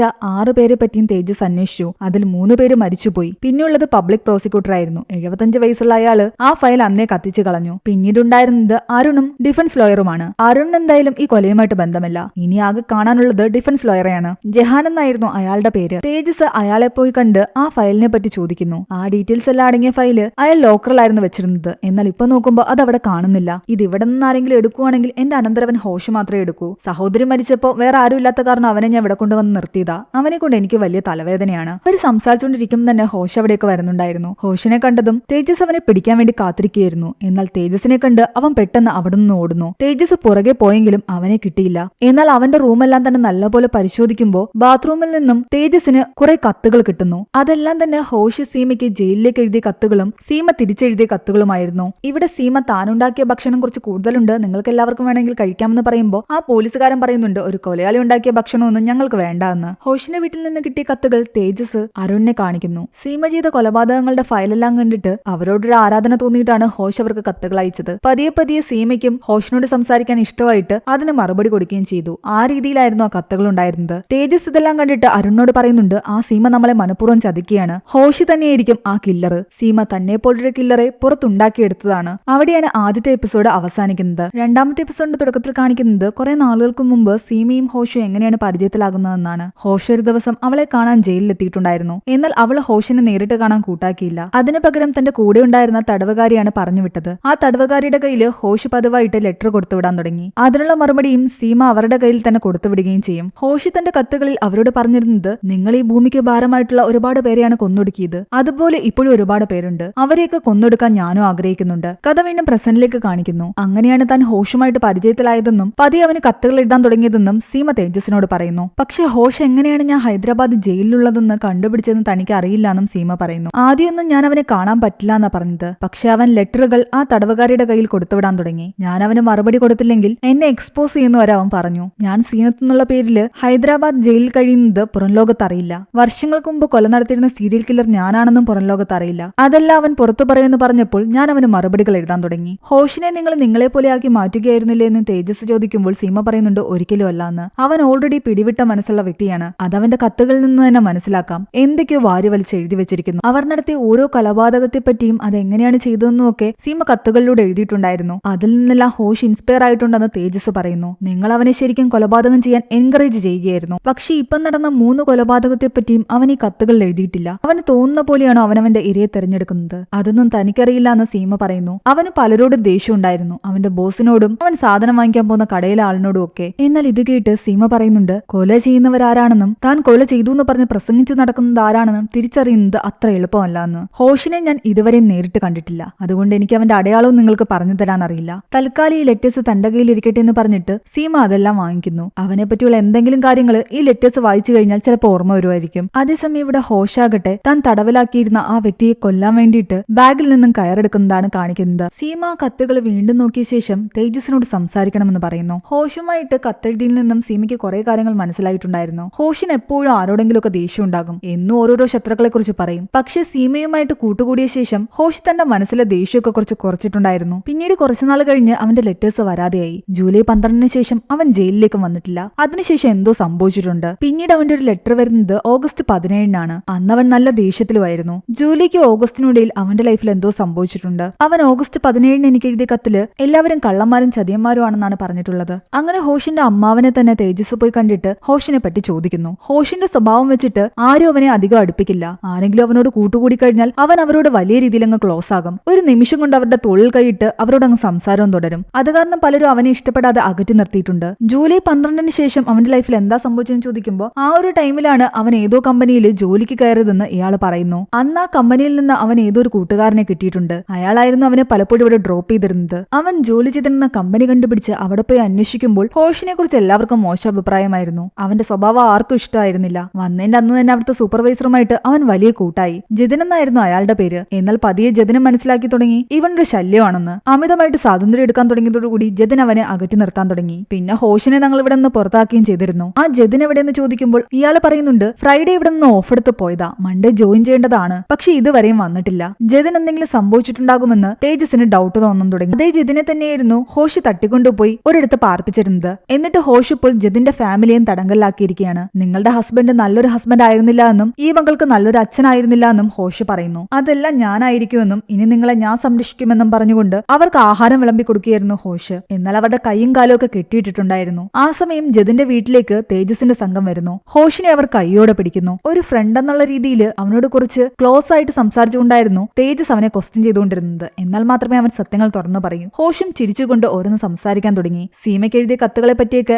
അവൻ ഓരോന്ന് പറയുന്നുണ്ട്. ഇപ്പൊ നടത്തിയ 3 കൊലപാതകങ്ങളും നീ ചെയ്തതല്ലേ എന്ന് ചോദിക്കുമ്പോൾ വലിയ അഹങ്കാരത്തോടെ നടന്ന ഇവന്മാരൊക്കെ ഇങ്ങനെ കിടക്കുന്നത് കാണാൻ നല്ല സന്തോഷമുണ്ടെന്നാണ് അവൻ പറയുന്നത്. പക്ഷെ അപ്പോഴും ജതിനെ എവിടെ ഒളിപ്പിച്ചിരിക്കുന്നതെന്ന് ഹോഷ് പറഞ്ഞിട്ടുണ്ടായിരുന്നില്ല. അവനെ കൊണ്ട് ആ സത്യം പറയിപ്പിക്കണമെങ്കിൽ സീമയുടെ സഹായം വേണം. അത് കാരണം ഹോഷിനെ അവർ സീമയുടെ അടുത്തേക്ക് കൊണ്ടുവരുന്നു. ഇവർ രണ്ടുപേരും സംസാരിക്കുന്നത് കേൾക്കാൻ വേണ്ടിയിട്ട് ആ ടേബിളിന്റെ അടിയിൽ മൈക്ക് വെച്ചിട്ടുണ്ടായിരുന്നു. തന്റെ കോപ്പി കാറ്റ് ആയിട്ടുള്ള ആളെ മുന്നിൽ കണ്ടതിൽ ഒരുപാട് സന്തോഷമുണ്ടെന്ന് സീമ പറയുന്നു. നിങ്ങൾക്ക് എന്നെ കുറിച്ച് അഭിമാനം തോന്നുന്നു എന്നൊക്കെ ഹോഷ് തിരിച്ചു ചോദിക്കുന്നു. സീമ അവനോട് ചോദിക്കുന്നുണ്ട് ഓരോരുത്തരെ നീ കൊന്നപ്പോ നിനക്ക് എങ്ങനെ ഫീൽ ആയി എന്ന്, അതിനെപ്പറ്റിയൊക്കെ നീ ഒന്ന് വിവരിക്കാമോ എന്ന്. നീ ചെയ്ത കൊലപാതകങ്ങൾക്കൊക്കെ ഒരു നിമിത്തമാകാൻ എനിക്ക് സാധിച്ചതിൽ സന്തോഷമുണ്ടെന്ന് സീമ പറയുമ്പോൾ ഹോഷ് പറയുന്നുണ്ട് അതുകൊണ്ടൊക്കെ തന്നെ നിങ്ങളുടെ രഹസ്യം ഭദ്രമായിട്ട് എന്റെ ഉള്ളിലിരിക്കുമെന്ന്. എന്ത് രഹസ്യത്തെ പറ്റിയാ ഇവൻ പറയുന്നതെന്ന് തേജസ്സും അരുണും ചിന്തിക്കുന്നു. അവൻ അതിനെപ്പറ്റി പറഞ്ഞതും സീമയും ആകെ വല്ലാതെയായി. അവൾ ദേഷ്യത്തിൽ അവനോട് പറയുന്നുണ്ട് നീ ഇത്രയും നേരം പറഞ്ഞത് കള്ളമാണ്. നീ ആരെയും കൊന്നിട്ടില്ല. നിന്നെ കൊണ്ട് ആരെയും കൊല്ലാൻ പറ്റില്ല. നീ ഒരു ഭീരുവാണ്. എന്റെ കോപ്പി കാറ്റ് കില്ലറാണെന്ന് പറഞ്ഞിട്ട് നീ വെറുതെ നടക്കുകയാണ്. അവൾ അങ്ങനെയൊക്കെ പറഞ്ഞതോടുകൂടി ജോഷ് പൊട്ടിക്കരയാൻ തുടങ്ങി. കാരണം അവൻ ആരെയും കൊന്നിട്ടുണ്ടായിരുന്നില്ല. അവൻ വെറുതെ എല്ലാവരെയും പറ്റിക്കുകയായിരുന്നു. അങ്ങനെ വീണ്ടും സീമ ചോദിച്ചപ്പോൾ കരഞ്ഞുകൊണ്ട് ജതിനെ എവിടെയാണ് കെട്ടിയിട്ടിരിക്കുന്നതെന്ന് അവൻ പറയുന്നു. അവന് ജതിനെ പോലും കൊല്ലാൻ സാധിച്ചിട്ടുണ്ടായിരുന്നില്ല. അവൻ സത്യം തുറന്നു പറഞ്ഞ സ്ഥിതിക്ക് സീമയാകട്ടെ അവനെ തന്റെ അടുക്കലേക്ക് വലിച്ചടിപ്പിച്ച് ആ മൈക്ക് കൈകൊണ്ട് പൊത്തിക്കൊണ്ട് അവനോട് എന്തൊക്കെയോ പറയുന്നു. സീമ എന്താണ് പറഞ്ഞതെന്ന് തേജസ്സിനും അരുണും വ്യക്തമായി കേൾക്കാൻ സാധിച്ചിട്ടുണ്ടായിരുന്നില്ല. പക്ഷെ അത് കേട്ട് ഹോഷ് വല്ലാതെ പൊട്ടിക്കരയാനും നിലവിളിക്കാനും തുടങ്ങി. അവന്റെ മാനസിക നില തന്നെ ആകെ മാറിയിട്ടുണ്ടായിരുന്നു. പറയുന്നു. അവര് പെട്ടെന്ന് അവനെ ഒരു ഹോസ്പിറ്റലിലേക്ക് കൊണ്ടുപോയി. സീമ അവരോട് പറയുന്നുണ്ട്, എന്നെ പോലെ കൊല ചെയ്യുന്ന മറ്റൊരാൾ ഇപ്പോഴും പുറത്തു തന്നെയുണ്ട്. അതെന്തായാലും ഹോഷല്ല, വേറെ ആരോ ആണ്. അതേസമയം പബ്ബിൽ കുറെ പെൺകുട്ടികളുടെ കൂടെ ഇരുന്ന ഒരാളാകട്ടെ മദ്യപിച്ച ശേഷം പുറത്തിറങ്ങി തന്റെ കാറിന്റെ അടുത്തേക്ക് വരുന്നു. കൊലയാളി അയാളുടെ അടുത്തേക്ക് അയാളെ കൊല്ലാൻ വരുന്നുണ്ടായിരുന്നു. പെട്ടെന്ന് അവിടെ ഒരു ട്രക്ക് വന്ന് നിന്ന കാരണം കൊലയാളി ആ ശ്രമം ഉപേക്ഷിച്ച് അവിടെ നിന്നും പോകുന്നു. ഇവിടെ തേജസും കൂട്ടരും അപ്പോഴേക്കും പോയി ജതിനെ രക്ഷിച്ചിട്ടുണ്ടായിരുന്നു. പിറ്റേന്ന് രാവിലെ തേജസ് വരുമ്പോ സീമ എന്തോ സ്പെഷ്യൽ ആയിട്ട് ഉണ്ടാക്കിക്കൊണ്ടിരിക്കുകയാണ്. നിങ്ങൾ ഇത് കഴിക്കുമെന്ന് ചോദിക്കുമ്പോൾ തേജസ് അവിടെ ഉണ്ടായിരുന്ന ആൾക്കാരോട് പറയുന്നുണ്ട്, കുറച്ചുപേർ ആഹാരം കഴിക്കുമ്പോൾ ബാക്കിയുള്ള ആൾക്കാര് ഇവിടെ കാവല് നിൽക്കട്ടെ എന്ന്. അങ്ങനെ അവർ 2 സെറ്റായിട്ട് ആഹാരം കഴിക്കും. സീമ ഉണ്ടാക്കിയ ആഹാരം തേജസ് കഴിക്കുമ്പോൾ അവൻ അത് ഒരുപാട് ഇഷ്ടപ്പെടുന്നുണ്ട്. അവരുടെ ആഹാരത്തിനെല്ലാം അത്ര ടേസ്റ്റ് ആയിരുന്നു. അതിനിടയ്ക്ക് തേജസ് അവരോട് ചോദിക്കുന്നുണ്ട്, നിങ്ങൾ എന്തിനാണ് ആൾക്കാരെ കൊല്ലുന്നതെന്ന്. പോലീസുകാർ ക്രൈം ചെയ്യുന്ന ആൾക്കാരെ കൊല്ലുന്നില്ലേ? അതുപോലെ ഇവിടെ തെറ്റ് ചെയ്യുന്ന ആൾക്കാരെ ഞാൻ കൊല്ലുന്നു. അവർ ഈ ഭൂമിയിൽ ജീവിക്കാൻ അവകാശമില്ലാത്തവരാണ്. അത്രയധികം ക്രൂരതകളാണ് പലരോടും അവർ ചെയ്തിട്ടുള്ളത്. ഒരു നിരപരാധിയെ പോലും ഞാൻ ഇതുവരെ കൊന്നിട്ടില്ല. പിന്നീട് സീമ തേജസിന്റെ ഫാമിലിയെ പറ്റി ചോദിക്കുന്നു. അവന് വൈഫും ഒരു അപ്പൂപ്പനും മാത്രമേ ഉള്ളൂ എന്ന് അവന്റെ സംസാരത്തിൽ നിന്നും സീമ മനസ്സിലാക്കി. അവിടെ നിന്നും പോകുന്നതിന് മുമ്പ് സീമ ഹോഷിനോട് മൈക്കിൽ കൈവച്ചിട്ട് എന്തോ പറഞ്ഞിട്ടുണ്ടായിരുന്നില്ലേ? അതിന്റെ ക്ലിപ്പ് കൂടി ശേഖരിച്ചിട്ടാണ് തേജസ് പോകുന്നത്. വോയിസ് വലിയ രീതിയിൽ കേൾക്കാൻ പറ്റില്ല. എന്നാൽ ചെറുതായിട്ടുള്ള ആ വോയിസ് കുറച്ച് ക്ലാരിറ്റി ആക്കി എടുക്കാൻ വേണ്ടിയിട്ട് മറ്റൊരാളുടെ കയ്യിൽ തേജസ് കൊടുക്കുന്നുണ്ട്. ഹോഷ് ഇപ്പോഴും ഹോസ്പിറ്റലിലാണ്. ഇടയ്ക്ക് വയലന്റ് ആകും. അപ്പോൾ സെഡേഷൻ കൊടുത്ത് അവനെ ഉറക്കിക്കിടത്തും. അവൻ എന്തോ വലിയൊരു ഷോക്കിലാണെന്നാണ് ഡോക്ടർ പറയുന്നത്. ഇവിടെ തേജസും തൻവിയും ദിവ്യ എല്ലാവരും ചേർന്നിട്ട് തേജസിന്റെ അപ്പൂപ്പന്റെ പിറന്നാൾ ആഘോഷിക്കുന്നുണ്ട്. സീമ രാത്രിയിൽ അവിടെ കാവൽ നിൽക്കുന്ന ആള് വെച്ചിരുന്ന പാട്ടൊക്കെ കേട്ടിരിക്കുകയായിരുന്നു. 25 വർഷം മുമ്പേ ജയിലിൽ പോയത് കാരണം സീമയ്ക്ക് സ്മാർട്ട് ഫോണിനെ പറ്റി ഒന്നും തന്നെ അറിയില്ലായിരുന്നു. അയാൾ അതിനെപ്പറ്റി ചില കാര്യങ്ങളൊക്കെ സീമയ്ക്ക് പറഞ്ഞു കൊടുക്കുന്നു. അതേസമയം ആ സീരിയൽ കില്ലർ ആകട്ടെ താൻ നേരത്തെ നോട്ടമിട്ടിരുന്ന ഇരയെ അയാളുടെ ഫ്ളാറ്റിൽ പോയി അതിക്രൂരമായി കൊല്ലുകയായിരുന്നു. അവിടെയാണ് 2ാമത്തെ എപ്പിസോഡ് അവസാനിക്കുന്നത്. 3ാമത്തെ എപ്പിസോഡിന്റെ തുടക്കത്തിൽ കാണിക്കുന്നത് ഒരു പെൺകുട്ടി നൃത്തം ചെയ്യുന്നിടത്തേക്ക് സിംഹത്തിന്റെ ലോക്കറ്റ് ധരിച്ചിരിക്കുന്ന ഒരാൾ വരുന്നതും അയാളെ കണ്ട ആ പെൺകുട്ടി വല്ലാതെ പേടിക്കുന്നതുമാണ്. ആ സിംഹത്തിന്റെ ഗർജനം കാതിൽ കേട്ടുകൊണ്ടാണ് സീമ ഞെട്ടി എഴുന്നേൽക്കുന്നത്. അവള് കരയുന്നുണ്ടായിരുന്നു. ചെറുപ്പത്തിൽ എന്തോ ഒരു ട്രോമ അവളെ വല്ലാതെ അലട്ടുന്നുണ്ട്. പിന്നീട് കാണിക്കുന്നത് ലാസ്റ്റ് നടന്ന കൊലപാതകത്തെ പറ്റി മീഡിയ അറിഞ്ഞിരിക്കുന്നതാണ്. ഇപ്പോൾ മരിച്ച ഈ വ്യക്തിയുടെ സഹോദരനാണ് ഡെഡ് ബോഡി ആദ്യം കണ്ടത്. അയാളെ നെയ്ബേഴ്സിനോട് പറഞ്ഞു. നെയ്ബേഴ്സ് മീഡിയ അറിയിച്ചു. കില്ലർ പതിവ് പാറ്റേണിൽ തന്നെയായിരുന്നു ഇയാളെയും കൊന്നിരിക്കുന്നത്. എന്തായാലും ഈ കൊലപാതകത്തെ പറ്റി മീഡിയ അറിഞ്ഞതുകൊണ്ട് തന്നെ ഈ കേസന്വേഷണത്തെ പറ്റിയുള്ള കാര്യങ്ങൾ മീഡിയയോട് അവർ തുറന്നു പറയുകയും പുതിയൊരു ടീമിനെ ഉണ്ടാക്കുകയും ചെയ്യുന്നുണ്ട്. ആ ടീമിന്റെ ഹെഡായിട്ട് തേജസിനെ നിയമിച്ചിരിക്കുന്നുവെന്നും പറയുന്നു. എന്നാൽ സീമയെ വെച്ച് ഇവർ നടത്തുന്ന അന്വേഷണത്തെ പറ്റിയൊന്നും തന്നെ മീഡിയയോട് പറഞ്ഞിട്ടുണ്ടായിരുന്നില്ല. ദിവ്യയും തൻവിയെല്ലാം ഇത് കണ്ട് ഞെട്ടിത്തിരിച്ചിരിക്കുകയായിരുന്നു. തേജസ് ഇത്രയും വലിയ റിസ്ക് ഉള്ള കേസാണ് അന്വേഷിക്കുന്നതെന്ന് അവർക്ക് അറിയില്ലായിരുന്നു. ഈ ന്യൂസ് എല്ലാം തന്നെ ടിവിയിൽ ഒരാൾ കണ്ടുകൊണ്ട് കിടക്കുന്നത് നമ്മളെ കാണിക്കുന്നു. അയാൾ തന്റെ ശരീരത്തിൽ ടാറ്റു അടിച്ചുകൊണ്ടിരിക്കുകയായിരുന്നു. അവന്റെ പേര് അലക്സ് എന്നാണ്. അവൻ തേജസിനെ കണ്ടതും അവന്റെ മുഖത്തൊരു ചിരി വരുന്നുണ്ട്. അതിനിടയ്ക്ക് തേജസ് സീമ എന്താണ് ഹോഷിനോട് പറഞ്ഞതെന്ന് കണ്ടുപിടിക്കുന്നു. ഇത്രയൊക്കെ ചെയ്തു കൂട്ടിയിട്ട് നിനക്ക് ഈ ലോകത്തിന്റെ മുന്നിൽ തലയുയർത്തി നിൽക്കാൻ സാധിക്കില്ല എന്നും നീ ഒരു ഭീരുവാണെന്ന് ഈ ലോകം അറിയുമെന്നും സീമ പറയുന്നു. അതുകൊണ്ട് നീ നിന്റെ ആത്മാവിനെ മോചിപ്പിക്കാനും അതിന് സമാധാനം കൊടുക്കാനുമാണ് സീമ ആവശ്യപ്പെടുന്നത്. അവനോട് സ്വയം മരിക്കാൻ വേണ്ടിയിട്ട് സീമ പറയുകയായിരുന്നു. ഇത് കേട്ട് ശരിക്കും തേജസ് ഞെട്ടി. അതേസമയം തന്നെ ഹോസ്പിറ്റലില് സീമ പറഞ്ഞ കാര്യങ്ങളെല്ലാം മനസ്സിൽ ഓർത്തുകൊണ്ട് കിടക്കുകയായിരുന്ന ഹോഷാകട്ടെ അവിടെ ഉണ്ടായിരുന്ന ജനല് പൊട്ടിച്ച് തന്റെ 2 കൈയിലെ ഞരമ്പുകൾ അറക്കുന്നു. ഹോഷ് എന്തെങ്കിലും കടുങ്കൈ ചെയ്യുമെന്ന് പേടിച്ചിരുന്ന തേജസ് ആകട്ടെ പെട്ടെന്ന് ഹോസ്പിറ്റലിലേക്ക് വിളിച്ചു നോക്കുമ്പോൾ ഡോക്ടേഴ്സ് അവനെ നോക്കിയിട്ട് പറയുന്നുണ്ട് അവൻ ആത്മഹത്യ ചെയ്തു എന്ന്. തേജസ് സീമയോട് ചോദിക്കുന്നുണ്ട്, നിങ്ങൾ എന്തിനാണ് ഹോഷിനോട് ആത്മഹത്യ ചെയ്യാൻ പറഞ്ഞതെന്ന്. ഞാൻ പറഞ്ഞില്ലെങ്കിലും അവന്റെ മനസ്സ് ഓൾറെഡി താളം തെറ്റി കിടന്നതാ. എന്നെങ്കിലും അവൻ ആത്മഹത്യ ചെയ്തേനെ. അവൻ മരിച്ചതോടുകൂടി സീമയെ പറ്റി അവൻ അറിയാവുന്ന ഏതൊരു രഹസ്യവും അവനോടുകൂടി ഇല്ലാതായി എന്ന് തേജസിന് മനസ്സിലായി. ആ രഹസ്യം അവൻ തുറന്നു പറയാതിരിക്കാൻ വേണ്ടി മനഃപൂർവ്വം സീമ അവനെ കൊണ്ട് ആത്മഹത്യ ചെയ്യിപ്പിച്ചതാണെന്നും തേജസിന് ഉറപ്പായിരുന്നു. തേജസ് ലാസ്റ്റ് മരിച്ച DK മൂർത്തി എന്ന് പറയുന്ന ആളുടെ ഫോട്ടോ സീമയെ കാണിക്കുന്നു. സീമ ഫോട്ടോ കണ്ട ഉടനെ തന്നെ പറയുന്നുണ്ട്, ഈ മരിച്ച വ്യക്തിയുമായിട്ട് കില്ലറിന് പരിചയം ഉണ്ടായിരുന്നിരിക്കാം. കാരണം ഇങ്ങനെയുള്ള ഒരാളെ പെട്ടെന്ന് ബാക്കിലൂടെ കയറിട്ട് മുറുക്കി കൊല്ലാൻ പറ്റില്ല. പരിചയമുള്ള ഒരാള് അയാളോട് സംസാരിച്ച് ഇടപഴകി നിന്ന് അയാളെ ചതിച്ച് കൊന്നതാകാം. എങ്ങനെയായിരിക്കും കൊലയാളി ഇയാളെ കൊന്നിട്ടുണ്ടാകുക എന്ന് ഒരു ഡെമോയും സീമ കാണിച്ചു കൊടുക്കുന്നു. മിലിറ്ററിയിലും മറ്റും ചെയ്യുന്ന ഒരു രീതിയായിരുന്നു അത്. മിലിറ്ററിയിലുണ്ടായിരുന്ന തന്റെ ഒരു സുഹൃത്താണ് തന്നെ ഇത് പഠിപ്പിച്ചതെന്നും സീമ പറയുന്നു. ഇപ്പോൾ മരിച്ച 4 പേരെ പറ്റിയുള്ള ഡീറ്റെയിൽസ് എടുക്കുമ്പോൾ അവരെല്ലാവരും സോഷ്യൽ മീഡിയയിൽ ആക്റ്റീവ് ആയിരുന്നുവെന്നും എല്ലാവരും കുറേയധികം സ്ത്രീകളുമായിട്ട് ബന്ധം പുലർത്താറുണ്ടെന്നും ഇവർ മനസ്സിലാക്കി. എന്താണെങ്കിലും ഈ കില്ലർ ഈ വിക്ടിംസിനെ എല്ലാം തന്നെ നേരത്തെ കണ്ടിട്ടും പരിചയപ്പെട്ടിട്ടുണ്ട്. അതിനുശേഷമാണ് ഇവരെ എല്ലാം കൊന്നിരിക്കുന്നത്. അതിനിടയ്ക്ക് ആ ഹോഷിന്റെ അങ്കിളാകട്ടെ തേജസിനെ വിളിച്ചിട്ട് പറയുന്നുണ്ട്, 5-6 വർഷങ്ങൾക്ക് മുമ്പ് ഗവൺമെന്റ് എല്ലാ കേസിന്റെയും ഫയല് ഡിജിറ്റലാക്കാൻ പറഞ്ഞിട്ടുണ്ടായിരുന്നു. അന്നതൊരു കമ്പനിക്കാണ് ഞങ്ങൾ കൊടുത്തത്. ആ IT കമ്പനിയിലുള്ള ആൾക്കാർ ഈ ഫയല് വായിച്ചിട്ടുണ്ടാകും. ആരുടെ കയ്യിലാണോ ആ ഫയല് ഡിജിറ്റലാക്കാൻ കിട്ടിയിട്ടുണ്ടാവുക അയാൾക്ക് എന്തായാലും സീമയെ പറ്റിയുള്ള ഡീറ്റെയിൽസ് അറിയാമായിരിക്കും. അങ്ങനെ ഏത് കമ്പനിക്കാണ് ആ ഫയലുകൾ കിട്ടിയതെന്ന് ഇവർ അന്വേഷിക്കുന്നു. അതേസമയം ദേഹത്ത് ടാറ്റു ഉണ്ടായിരുന്ന അലക്സ് എന്ന് പറയുന്ന ഒരാളിലെ അയാളെ വീണ്ടും നമ്മളെ കാണിക്കുന്നുണ്ട്. അയാൾ ന്യൂസിലെല്ലാം തന്നെ തേജസിനെ കണ്ടുകൊണ്ടിരിക്കുകയായിരുന്നു. നോക്കിയിരിക്കുകയായിരുന്നു. എന്നിട്ട് അവൻ ഒളിപ്പിച്ചു വെച്ചിരുന്ന ഒരു ബാഗ് എടുക്കുന്നു. അതിൽ കുറച്ച് ചുരിദാറും ഒരു ഫോട്ടോയും ഉണ്ടായിരുന്നു. ആ ഫോട്ടോയിൽ സീമയും 2 ആൺകുട്ടികളും ഉണ്ടായിരുന്നു. കൂടാതെ ആ ബാഗിൽ ഇപ്പോൾ കില്ലർ ഉപയോഗിക്കുന്ന രീതിയിലുള്ള ഒരു കയറും കാണിക്കുന്നുണ്ട്. അന്ന് രാത്രി സീമയാകട്ടെ അവിടെ ഡ്യൂട്ടിക്ക് നിന്നിരുന്ന എല്ലാ പോലീസ് ഓഫീസർക്കും വേണ്ടിയിട്ട് ഒരു പലഹാരം ഉണ്ടാക്കുന്നു. അവൾ ആ പലഹാരത്തില് ജയിലിൽ നിന്നും അവൾ കൊണ്ടുവന്ന ആ മഷ്റൂമിന്റെ പൊടിയും ഇട്ടിട്ടുണ്ടായിരുന്നു. ഒരു പോലീസുകാരനൊഴിച്ച് ബാക്കി എല്ലാവരും അത് കഴിച്ചു. അത് കഴിച്ച എല്ലാവരും നല്ല ഉറക്കത്തിലായി. എന്നാൽ പുറത്തുനിന്നും പൂട്ടിയിരുന്ന തന്റെ റൂം തുറക്കാൻ വേണ്ടിയിട്ട് ആ ഉണർന്നിരിക്കുന്ന പോലീസുകാരനെ കാണിക്കാൻ സീമ തനിക്ക് വയറുവേദന എടുക്കുന്ന പോലെ അഭിനയിക്കുന്നു. അയാൾ എന്താന്ന് ചോദിക്കാൻ വേണ്ടിയിട്ട് റൂം തുറന്ന് അകത്തേക്ക് കയറിയതും അയാളെ അടിച്ച് ബോധം കെടുത്തിയ ശേഷം സീമ അവിടെ നിന്നും രക്ഷപ്പെടുകയാണ്. സീമ നേരെ പോകുന്നത് ഒരു ബിൽഡിംഗിലേക്കാണ്.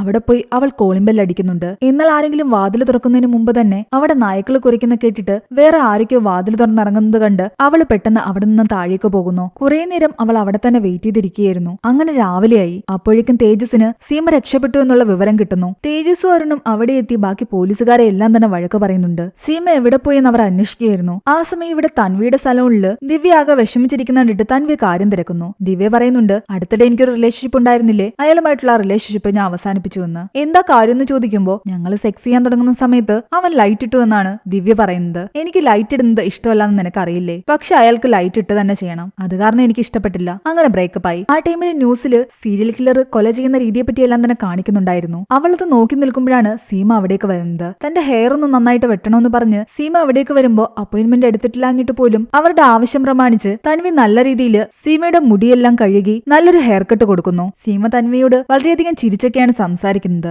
ഇവിടെ അരുണാകട്ടെ തേജസിനോട് ചോദിക്കുന്നുണ്ട്, സീമയോട് നീ അവസാനം സംസാരിച്ച സമയത്ത് എന്തെങ്കിലും വിചിത്രമായിട്ട് തോന്നിയിട്ടുണ്ടായിരുന്നു എന്ന്. അവർ തന്റെ ഫാമിലി പറ്റിയൊക്കെ ചോദിച്ചിരുന്നു എന്ന് തേജസ് പറയുന്നു. എന്തായാലും നീ നിന്റെ വൈഫിനെ ഒന്ന് വിളിക്കാനാണ് അരുൺ പറയുന്നത്. തേജസ് തൻവിയെ വിളിക്കുന്ന സമയത്ത് അവൾ ഫോൺ എടുക്കുന്നില്ല. ജോലി ചെയ്യുന്ന സമയത്ത് അവൾ പൊതുവെ ഫോൺ എടുക്കാറുണ്ടായിരുന്നില്ല. അവളുടെ ഫോൺ അടിക്കുന്ന കണ്ട് സീമ പറഞ്ഞെങ്കിലും താൻ ഇത് തീർത്തിട്ട് ഫോൺ എടുത്തോളാമെന്നാണ് തൻവി പറയുന്നത്. തൻവി സലോൺ തുടങ്ങിയ സമയത്ത് സേഫ്റ്റിക്ക് വേണ്ടിയിട്ട് തേജസ് അവിടെ CCTV വെച്ചിട്ടുണ്ടായിരുന്നു. അവൻ അത് കണക്ട് ചെയ്ത് നോക്കുമ്പോൾ കാണുന്നത് സീമ അവിടെ ഇരിക്കുന്നതാണ്. അതോടുകൂടി അവൻ ആകെ ടെൻഷനിലായി. പെട്ടെന്ന് അവൻ അവിടേക്ക് പുറപ്പെടുന്നു. അവിടെ എത്തി അവൻ സീമയോട് പറയുന്നുണ്ട്, നിങ്ങൾ ഇവിടെ ഇരിക്കുകയായിരുന്നു, ഞാൻ നിങ്ങളെ കുറേയിടത്ത് അന്വേഷിച്ചു, നമുക്ക് ഒരിടം വരെ പോകണമെന്ന്. നിങ്ങൾക്ക് തമ്മിൽ പരിചയമുണ്ടോന്ന് തൻവി ചോദിക്കുമ്പോൾ സീമ ഒരു സീരിയൽ കില്ലർ ആയിരുന്നു എന്നുള്ള കാര്യമൊന്നും തന്നെ തേജസ് അവളോട് പറയുന്നില്ല. തമ്മിൽ പരിചയക്കാരാണെന്നുള്ള രീതിയിലായിരുന്നു സീമയെ തേജസ് അവിടെ നിന്നും കൂട്ടിക്കൊണ്ടുപോയത്. തങ്ങളുടെ കയ്യിൽ നിന്ന് രക്ഷപ്പെടാൻ ശ്രമിച്ച സ്ഥിതിക്ക് ഇനി നിങ്ങളെ ജീവനോടെ വെച്ചേക്കുന്നതിൽ അർത്ഥമില്ലാന്ന് തേജസ് പറയുന്നു. നിങ്ങൾ പുറത്തിറങ്ങി നിങ്ങളുടെ കൊലപാതകങ്ങൾ തുടരാൻ വേണ്ടിയിട്ടാണ് ഞങ്ങളെ വിഡ്ഢികളാക്കിക്കൊണ്ടിരുന്നത്. അതുകൊണ്ട് നിങ്ങൾ ഇവിടെ വെച്ച് തന്നെ ഞാൻ കൊല്ലാൻ പോവുകയാണെന്ന് പറഞ്ഞിട്ട് ഒരു കാടിന്റെ സൈഡിലേക്ക് കൊണ്ടുപോയി അവളെ കൊല്ലാൻ വേണ്ടി തേജസ് തുടങ്ങുമ്പോൾ സീമ പറയുന്നുണ്ട്, നീ ചെയ്യുന്നത് തെറ്റാണ്. ഇപ്പൊ നീ എന്നെ കൊല്ലാൻ പാടില്ല.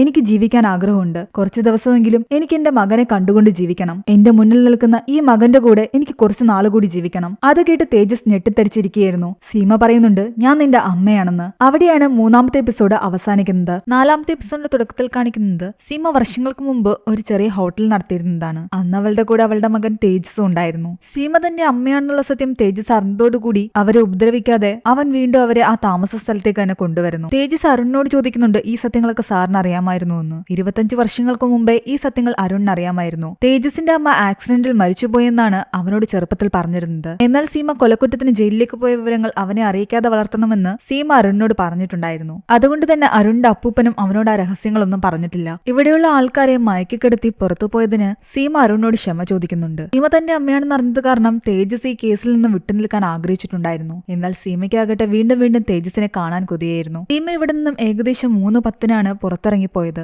9 മണിക്കാണ് തൻവിയുടെ പാർലറിന്റെ മുന്നിലെത്തിയത്. ഇതിന്റെ ഇടയിലുള്ള സമയം അവൾ എവിടെയായിരുന്നു ചോദിക്കുന്നു. തൻവിയുടെയും തേജസിന്റെയും വീടിന്റെ പുറത്തുള്ള CCTV നോക്കിയിരുന്നു. അവൾ അവിടെ ഇല്ലായിരുന്നു. വേറെ എവിടെയോ അവൾ ഇരിക്കുന്നതായിട്ടല്ലേ നമ്മളെ കാണിച്ചത്. ആ സമയം അവൾ എവിടെയായിരുന്നു എന്ന് ചോദിച്ചിട്ട് അരുണിനോട് അവൾ ഒരു മറുപടിയും പറയുന്നില്ല. തേജസ് വീട്ടിലെത്തി അപ്പൂപ്പനോട് ചോദിക്കുന്നുണ്ട്, തന്റെ അമ്മ സീമയാണോ എന്ന്, ഈ സത്യങ്ങൾ എന്തിനാ തന്നോട് മറച്ചു വെച്ചതെന്ന്. എന്നാൽ വർഷങ്ങൾക്ക് മുമ്പ് അവൾ ഈ കുറ്റകൃത്യങ്ങളെല്ലാം ചെയ്തിട്ട് പോകുമ്പോൾ നിന്റെ ലൈഫ് സ്പോയിലാകാതിരിക്കാൻ വേണ്ടിയിട്ടാണ് ഈ സത്യങ്ങൾ മറച്ചുവെക്കാൻ അവൾ ആവശ്യപ്പെട്ടതെന്ന് അപ്പൂപ്പൻ പറയുന്നു. തന്റെ അമ്മ ഒരു കുറ്റവാളിയാണെന്ന് അറിഞ്ഞിരുന്നെങ്കിൽ ചിലപ്പോൾ അവൻ ഇന്നിരിക്കുന്ന പോലീസ് ജോലിയിലേക്ക് എത്തില്ലായിരുന്നു. കേസന്വേഷണ സംഘത്തിലുള്ള 2 പോലീസുകാരികൾക്ക് ഒരു ഡൗട്ട് തോന്നുന്നുണ്ട്. ഇപ്പൊ നടന്ന കൊലകൾക്ക് മുൻപ് ഏതെങ്കിലും കൊല നടന്നിട്ടുണ്ടോ എന്ന്. ഇപ്പൊ നടന്ന 4 കൊലപാതകങ്ങളും ഒരു ഇന്റർവെല്ലിലാണ് നടന്നിരിക്കുന്നത്. അതിനു മുന്നേ എപ്പോഴെങ്കിലും നടന്നിട്ടുണ്ടെങ്കിൽ അത് കണ്ടെത്തണം. സീമ തന്റെ അമ്മയാണെന്നുള്ള സത്യം തേജസ് തൻവിയോടും പറയുന്നു. അവൻ കുറെ ദിവസത്തേക്ക് ആകെ സങ്കടത്തിലായിരുന്നു. ഇവിടെ പോലീസുകാരികൾ 6 മാസത്തിന് മുമ്പ് ഇതേ പാറ്റേണിൽ നടന്ന ഒരു കൊലപാതകം കണ്ടെത്തുന്നു. ഒരു ബംഗ്ലാവിന്റെ കിണറ്റിൽ നിന്ന് 27 വയസ്സുള്ള ഒരു യുവാവിന്റെ ബോഡി കിട്ടിയിട്ടുണ്ടായിരുന്നു. സുനിൽ ഗുപ്ത എന്നായിരുന്നു അവന്റെ പേര്. ഇപ്പൊ നടക്കുന്ന കൊലപാതകത്തെ പോലെ തന്നെയായിരുന്നു അയാളുടെ മരണവും നടന്നിട്ടുണ്ടായിരുന്നത്. സീമയുടെ ഫയലുകൾ ഏത് IT കമ്പനിക്കാണോ ഡിജിറ്റലൈസ് ചെയ്യാൻ കൊടുത്തത് അതേ IT കമ്പനിയിലായിരുന്നു ഇയാളും വർക്ക് ചെയ്തിരുന്നത്. ഈ വിവരം അരുണിന്റെയും തേജസിന്റെയും ചെവിയിലെത്തി. സീമയെ തിരിച്ച് ജയിലിലേക്ക് കൊണ്ടുപോകാമെന്ന് വിചാരിച്ചിരിക്കുമ്പോഴാണ് ഈ ഒരു മരണത്തെപ്പറ്റി കൂടി അറിയുന്നത്. അതിനെപ്പറ്റിയുള്ള കുറച്ച് ഡീറ്റെയിൽസ് കൂടി സീമയോട് അവർ ചോദിക്കുന്നു. സീമയുടെ കൊലപാതകങ്ങൾ കോപ്പി ചെയ്തിട്ടാണല്ലോ ഇപ്പോഴത്തെ സീരിയൽ കില്ലർ കൊലപാതകം നടത്തിക്കൊണ്ടിരുന്നത്. എന്നാൽ സീമ ചെയ്ത 8 കൊലപാതകത്തിൽ ഒന്നിൽ പോലും ഒരാളെ കിണറ്റിൽ തള്ളിയിട്ട് കൊന്നിട്ടുണ്ടായിരുന്നില്ല. അങ്ങനെ ഒന്നും തന്നെ സീമയുടെ ഫയലിൽ അരുൺ വായിച്ചിട്ടുമില്ല. എന്നാൽ സീമ പറയുന്നുണ്ട് ഈ കൊലപാതകവും അതേ സീരിയൽ കില്ലർ തന്നെ ചെയ്തതാണ്. അതെങ്ങനെയെന്ന് അരുൺ ചോദിക്കുമ്പോൾ സീമ അത് തന്റെ മകൻ തേജസിനോട് മാത്രമേ പറയൂ എന്നാണ് പറയുന്നത്. അങ്ങനെ അരുൺ തേജസിനെ വീണ്ടും അവിടേക്ക് വിളിച്ചു വരുത്തുന്നു. കുറ്റവാളി ആയതുകൊണ്ട് തന്നെ അവരെ അമ്മയെന്ന് ഒരിക്കലും തേജസ് വിളിച്ചിട്ടുണ്ടായിരുന്നില്ല. സീമ താൻ ചെയ്ത ആദ്യത്തെ കൊലപാതകത്തെ പറ്റി പറയുന്നു. വർഷങ്ങൾക്ക് മുമ്പ് ഇവർ ഹോട്ടലിൽ നടത്തിക്കൊണ്ടിരുന്ന സമയത്ത് ജോസഫ് എന്ന് പറയുന്ന ഒരാള് ഇവരെ ഉപദ്രവിക്കാൻ ശ്രമിച്ചിട്ടുണ്ടായിരുന്നു. അന്ന് രാത്രി സ്വയം രക്ഷിക്കാൻ വേണ്ടിയിട്ട് സീമയ്ക്ക് ജോസഫിനെ കൊല്ലേണ്ടതായിട്ട് വന്നു. ആ ജഡത്തിനരികില്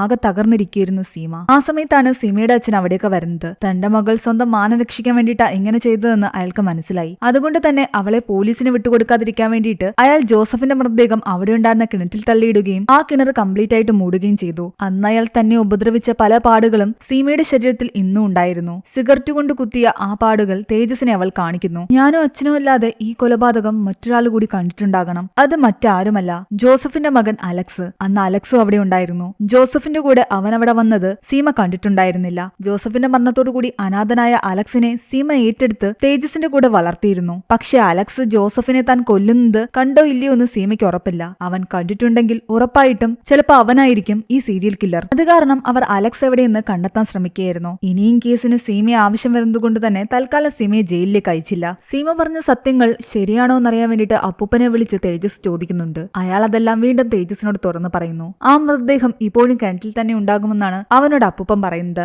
അലക്സിനെ പറ്റി ചോദിക്കുമ്പോൾ അയാൾ പറയുന്നുണ്ട് ജോസഫിന്റെ മരണശേഷം അലക്സിനെ സീമ കൂട്ടിക്കൊണ്ടുവന്നെങ്കിലും കുറെ നാള് കഴിഞ്ഞ് സീമ ഈ കൊലപാതക കുറ്റത്തിനൊക്കെ ജയിലിൽ പോയ സമയത്ത് അലക്സിനെ തേജസിന്റെ അപ്പൂപ്പൻ ഒരു അനാഥാലയത്തിൽ കൊണ്ടാക്കിയിട്ടുണ്ടായിരുന്നു. അങ്ങനെ ആ അനാഥാലയത്തിൽ പോയി അലക്സിനെ പറ്റി തേജസ് അന്വേഷിക്കുന്നു. അവനിവിടെ വന്ന സമയത്ത് അധികം ആരോടും അവൻ മിണ്ടാറില്ലായിരുന്നു. അവന്റെ കയ്യിലൊരു ബാഗ് ഉണ്ടായിരുന്നു. ആ ബാഗിൽ ആരും തൊടുന്നത് അവന് ഇഷ്ടമല്ല. എപ്പോഴും അത് അവന്റെ കയ്യിൽ തന്നെ ഇരിക്കും. ഒരു ഷോർട്ട് ടെമ്പേർഡ് ആയിരുന്നു അവൻ. പെട്ടെന്ന് ദേഷ്യം വരും. അവൻ ഇടയ്ക്കിടയ്ക്ക് അനാഥാലയത്തിൽ നിന്ന് ചാടി ഒരു ഹോട്ടലിന്റെ അടുത്തേക്ക് പോകാറുണ്ടായിരുന്നു. അവസാനമായിട്ട് അവന്റെ അച്ഛനെ അവിടെ വെച്ചാണ് കണ്ടതെന്നാണ് നാട്ടുകാരൊക്കെ പറഞ്ഞിരുന്നത്. അത് സീമ നടത്തിയിരുന്ന ആ ഹോട്ടലായിരുന്നു. പിന്നീട് അലക്സ് വളർന്നു വലുതായി കഴിഞ്ഞപ്പോൾ ചെറിയ മോഷണങ്ങളും പ്രശ്നങ്ങളും ഒക്കെ തുടങ്ങിയിരുന്നു. ഇടയ്ക്ക് ഡ്രഗ്സ് ഒക്കെ യൂസ് ചെയ്ത് അവനെ പോലീസും പിടിച്ചിട്ടുണ്ടായിരുന്നു. പിന്നീട് ഒരു 20 വയസ്സ് കഴിഞ്ഞപ്പോഴേക്കും അവനെ കാണാതെയായി. അവസാനമായിട്ട് അവൻ 1 വർഷം മുൻപാണ് വിളിച്ചത്. അന്ന് അലക്സ് വിളിച്ചിട്ട് താൻ നല്ല നിലയിലായെന്നും ഇപ്പൊ കുഴപ്പമില്ലാതെ ജീവിക്കുകയാണെന്ന് ഇയാളോട് പറഞ്ഞിരുന്നു. അവന്റെ നമ്പരും ഇയാളുടെ കയ്യിലുണ്ടായിരുന്നു. ഇവർ ഈ സംസാരിച്ചുകൊണ്ടിരിക്കുന്ന സമയത്ത് തന്നെ നമ്മളെ അലക്സിനെ കാണിക്കുന്നുണ്ട്. ശരീരത്തിൽ ടാറ്റു ഒക്കെ അടിച്ചിരുന്ന ആ പയ്യൻ തന്നെയായിരുന്നു ഇവർ പറഞ്ഞുകൊണ്ടിരുന്ന അതേ അലക്സ്. സീമ പറഞ്ഞ ഈ സത്യങ്ങളെല്ലാം മനസ്സിലാക്കി സീമ അന്ന് നടത്തിയിരുന്ന ഹോട്ടലിന്റെ പിറകിലേക്ക് അവർ പോകുന്നു. അവിടെ മൂടിയിട്ടിരുന്ന ആ കിണർ തുറക്കുകയും ചെയ്യുന്നു. ആ ഡെഡ് ബോഡി കിണറിൽ ഇട്ടിരിക്കുന്ന കാരണം ആ ഒരു പ്രോപ്പർട്ടി തേജസിന്റെ അച്ഛൻ ഇതുവരെയും വിറ്റിട്ടുണ്ടായിരുന്നില്ല. അതിനുള്ളിൽ നിന്നും അന്ന് കൊല്ലപ്പെട്ട അലക്സിന്റെ ഫാദർ ജോസഫിന്റെ അസ്ഥികൂടങ്ങൾ കിട്ടുന്നുണ്ട്. സീമ കൊല്ലാൻ ഉപയോഗിച്ചിരുന്ന അതേ കയറും കിട്ടുന്നു. അനാഥാലയത്തിൽ നിന്ന് കിട്ടിയ നമ്പർ ട്രേസ് ചെയ്ത് അലക്സിനെ തേടി അവന്റെ വീട്ടിലേക്ക് ചെല്ലുകയാണ് തേജസ്. ആ സമയം വീട്ടിൽ ആരും ഉണ്ടായിരുന്നില്ല. സെക്യൂരിറ്റിയുടെ കയ്യില് അവന്റെ വീടിന്റെ ഒരു സ്പെയർ കീ ഉണ്ടായിരുന്നു. അതുപയോഗിച്ച് തേജസ് ഉള്ളിലേക്ക് കയറി. അതേസമയം ഈ അലക്സ് ആകട്ടെ തേജസിനെ കാണാൻ വേണ്ടിയിട്ട് തേജസിന്റെ വീട്ടിലേക്ക് വന്നിട്ടുണ്ടായിരുന്നു. തൻവിയാണ് വാതിൽ തുറക്കുന്നത്. വർഷങ്ങൾക്ക് മുമ്പ് തങ്ങൾ കൂട്ടുകാരായിരുന്നുവെന്നും തേജസിനെ കാണാൻ വന്നതാണെന്നും പറഞ്ഞിട്ട് അകത്തേക്ക് കയറി. അവളും സ്നേഹത്തോടു കൂടി അവനോട് സംസാരിച്ചുകൊണ്ടിരിക്കുകയായിരുന്നു. തേജസിന്റെ തൻവിയുടെ അപ്പൂപ്പന്റെയൊക്കെ ഫാമിലി ഫോട്ടോ കണ്ടിട്ട് തൻവി കാണാതെ ഒരു ഫോട്ടോ അലക്സ് തന്റെ കയ്യിലെടുത്ത് സൂക്ഷിക്കുന്നു. അലക്സിന്റെ വല്ലാത്ത രീതിയിലുള്ള സംസാരമൊക്കെ കേട്ടപ്പോ തൻവിക്ക് എന്തോ ഒരു പേടി തോന്നി. ആ സമയത്താണ് ദിവ്യ അവിടേക്ക് വരുന്നത്. തൻവി ദിവ്യയോട് കാര്യം പറയുന്നു. എന്തായാലും ഇവൻ പോകുന്നിടം വരെ ഞാൻ ഇവിടെ ഇരിക്കാമെന്നും ദിവ്യ പറയുന്നു. അതേസമയം അലക്സിന്റെ വീട്ടിൽ നിന്നും അവൻ ഒളിപ്പിച്ചു വെച്ചിരുന്ന ആ ബാഗ് തേജസ് എടുക്കുന്നുണ്ട്. അതിൽ തേജസും അലക്സും സീമയും ചേർന്നിരുന്ന ഫോട്ടോയും പിന്നെ കൊലപാതകിയുടെ കയ്യിലുണ്ടായിരുന്ന ആ കയറും എല്ലാം തന്നെ ഉണ്ടായിരുന്നു. തേജസ് നോക്കിക്കൊണ്ട് നിൽക്കുമ്പോഴാണ് തൻവി അവനെ വിളിച്ചിട്ട് അവനെ കാണാൻ അലക്സ് വന്ന കാര്യം പറയുന്നത്. അത് കേട്ടതും തേജസ് ഞെട്ടി. അന്വേഷിച്ചുകൊണ്ടിരിക്കുന്ന സീരിയൽ കില്ലർ അവനാണെന്ന് തോന്നുന്നുവെന്നാണ് തേജസ് പറയുന്നത്. എന്നാൽ അവൻ വന്നിട്ട് കുറച്ചു കഴിഞ്ഞപ്പോൾ പോയി എന്ന് തൻവി അവനോട് പറയുന്നുണ്ട്. പക്ഷെ പോകുന്നതിന് മുമ്പ് അലക്സ് കാണാതെ അലക്സിന്റെ ഒരു ഫോട്ടോ തൻവി എടുത്തിട്ടുണ്ടായിരുന്നു. അത് തേജസിന് അവൾ അയച്ചു കൊടുക്കുന്നു. അലക്സിന്റെ വീട് കൂടുതൽ പരിശോധിക്കുന്നതിൽ നിന്നും അവന്റെ പബ്ബിലാണ് ജോലി ചെയ്യുന്നതെന്ന് മനസ്സിലാക്കി തേജസ് അവിടേക്ക് പോകുന്നു. അവിടെ എത്തി അവനെ കൈയോടെ പിടിക്കുകയും കസ്റ്റഡിയിൽ എടുക്കുകയും ചെയ്യുന്നുണ്ട്. എന്നാൽ അലക്സ് ആകട്ടെ തേജസിനോട് വളരെ സ്നേഹത്തോടെയാണ് സംസാരിക്കുന്നത്. സീമ അവന് സ്വന്തം അമ്മയെ പോലെയായിരുന്നു. മറ്റാരിൽ നിന്നും കിട്ടാത്തൊരു സ്നേഹമായിരുന്നു സീമയിൽ നിന്നും അലക്സിന് കിട്ടിക്കൊണ്ടിരുന്നത്. നമ്മുടെ അമ്മ ഒരു ദൈവമാണെന്നും അതുപോലൊരു സ്ത്രീ ഈ ലോകത്ത് എവിടെയില്ലെന്നും അലക്സ് പറയുന്നുണ്ട്. അന്ന് അനാഥാലയത്തിൽ തന്നെ കൊണ്ടാക്കിയ ശേഷം അപ്പൂപ്പൻ പോയി. പിന്നീട് കുറെ കാലം കഴിഞ്ഞിട്ട് അമ്മയെ അന്വേഷിച്ച് വന്നപ്പോഴേക്കും അമ്മ ആക്സിഡന്റിൽ മരിച്ചുവെന്നാണ് അലക്സ് അറിഞ്ഞത്. കുറെ കാലം കഴിഞ്ഞ് ടിവിയിൽ നിന്നെ കണ്ടപ്പോ നിന്നെ തേടി എനിക്ക് വരണമെന്ന് തോന്നി. അങ്ങനെ നിന്റെ പിറകെ ഞാൻ വന്നപ്പോൾ വീണ്ടും ഞാൻ നമ്മുടെ അമ്മയെ കണ്ടു. അമ്മ ജീവിച്ചിരിക്കുന്നു എന്നറിഞ്ഞതിൽ എനിക്ക് ഒരുപാട് ഒരുപാട് സന്തോഷം തോന്നിയിരുന്നു. ഞാൻ പലയിടങ്ങളിലും നിങ്ങളെ ഫോളോ ചെയ്തിട്ടുണ്ടായിരുന്നു. തേജസ് ആകട്ടെ അവന്റെ വീട്ടിൽ നിന്ന് കിട്ടിയ ആ ബാഗ് എടുത്ത് അവന്റെ ഫ്രണ്ടിലേക്ക് വെക്കുന്നു. അവനാകട്ടെ ആ ബാഗ് കണ്ടിട്ട് ദേഷ്യം തോന്നുന്നുണ്ട്. നീ എന്തിനാ ഇത് എടുത്തതെന്ന് ചോദിക്കുന്നു. എന്നാലും പെട്ടെന്ന് അവൻ സ്വന്തം മനസ്സിനെ കൺട്രോൾ ചെയ്തിട്ട് തേജസിനോട് പറയുന്നുണ്ട്, നീ എന്റെ അനിയനായുണ്ട് ഞാൻ നിന്നെ ഒന്നും പറയുന്നില്ല. നിനക്ക് ഈ ബാഗിൽ തൊടാനുള്ള അവകാശമുണ്ട്. എന്നാൽ ആ ബാഗിലുള്ള സാധനങ്ങൾ പുറത്തെടുത്തുകൊണ്ട് തേജസ് അവനോട് ചോദിക്കുന്നുണ്ട്, നീ എന്തിനാ ഈ കൊലപാതകങ്ങൾ ചെയ്യുന്നതെന്ന്. അത് കേട്ട് ഞെട്ടിത്തരിച്ച അലക്സ് അവനോട് പറയുന്നു, കൊലപാതകങ്ങളോ? ഞാനൊരു കൊലയും ചെയ്തിട്ടില്ല. ഇതിലിരിക്കുന്ന ഡ്രസ്സുകളും ഈ സാധനങ്ങളും എല്ലാം അമ്മയുടേതാണ്. അനാഥാലയത്തിലേക്ക് എന്നെ കൊണ്ടുപോകുന്നതിന് മുമ്പുള്ള രാത്രി ഞാൻ ഇതെല്ലാം അമ്മയുടെ ഓർമ്മയ്ക്കും നമ്മുടെ ഓർമ്മയ്ക്കും വേണ്ടിയിട്ട് എടുത്തു വെച്ചതാണ്. അമ്മയുടെ റൂമിൽ ഇരുന്നതായിരുന്നു ഈ ഡ്രസ്സും ഈ കയറും ഈ ഫോട്ടോയും എല്ലാം തന്നെ. അല്ലാതെ ഞാൻ ആരെയും കൊന്നിട്ടില്ല. എന്റെ ഓർമ്മകളായിട്ട് ഇത് ഞാൻ സൂക്ഷിച്ചിട്ടേ ഉള്ളൂ. അത് കേട്ടതും തേജസ് ഒന്ന് ഞെട്ടി. ഇവനല്ല കൊലപാതകിയെങ്കിൽ പിന്നെ ആരാണ് കൊലപാതകി? അതേസമയം മറ്റു പോലീസ് ഉദ്യോഗസ്ഥരും തേജസിനോട് ഒന്ന് പറയുന്നുണ്ട്, ഈ കൊല നടക്കുന്ന സമയത്തെല്ലാം തന്നെ അലക്സ് ആ പബ്ബിൽ ഉണ്ടായിരുന്നു എന്ന് തെളിവ് കിട്ടിയിട്ടുണ്ടെന്ന്. അതുകൊണ്ട് ഈ കൊലകളൊന്നും അവനല്ല ചെയ്തത്. അവൻ ആ സമയം പബ്ബിൽ ജോലി ചെയ്യുകയായിരുന്നു. അവൻ നിരപരാധിയാണെന്ന് മനസ്സിലായതും തേജസ് അവനെ വെറുതെ വിടുന്നു. തന്റെ ഫാമിലിയെ തിരിച്ചു കിട്ടിയ സന്തോഷത്തിലായിരുന്നു അലക്സ്. അതേസമയം തന്നെ യഥാർത്ഥ കൊലയാളി ഒരു പേപ്പറിൽ സീമയെ തനിക്ക് കാണണമെന്നും സീമയോട് തനിക്ക് സംസാരിക്കണമെന്നും പറഞ്ഞ് ടൈപ്പ് ചെയ്യുന്നുണ്ട്. പിന്നീട് കാണിക്കുന്നത് അലക്സിനെ തേജസ് തന്റെ വീട്ടിലേക്ക് വിളിക്കുന്നതാണ്.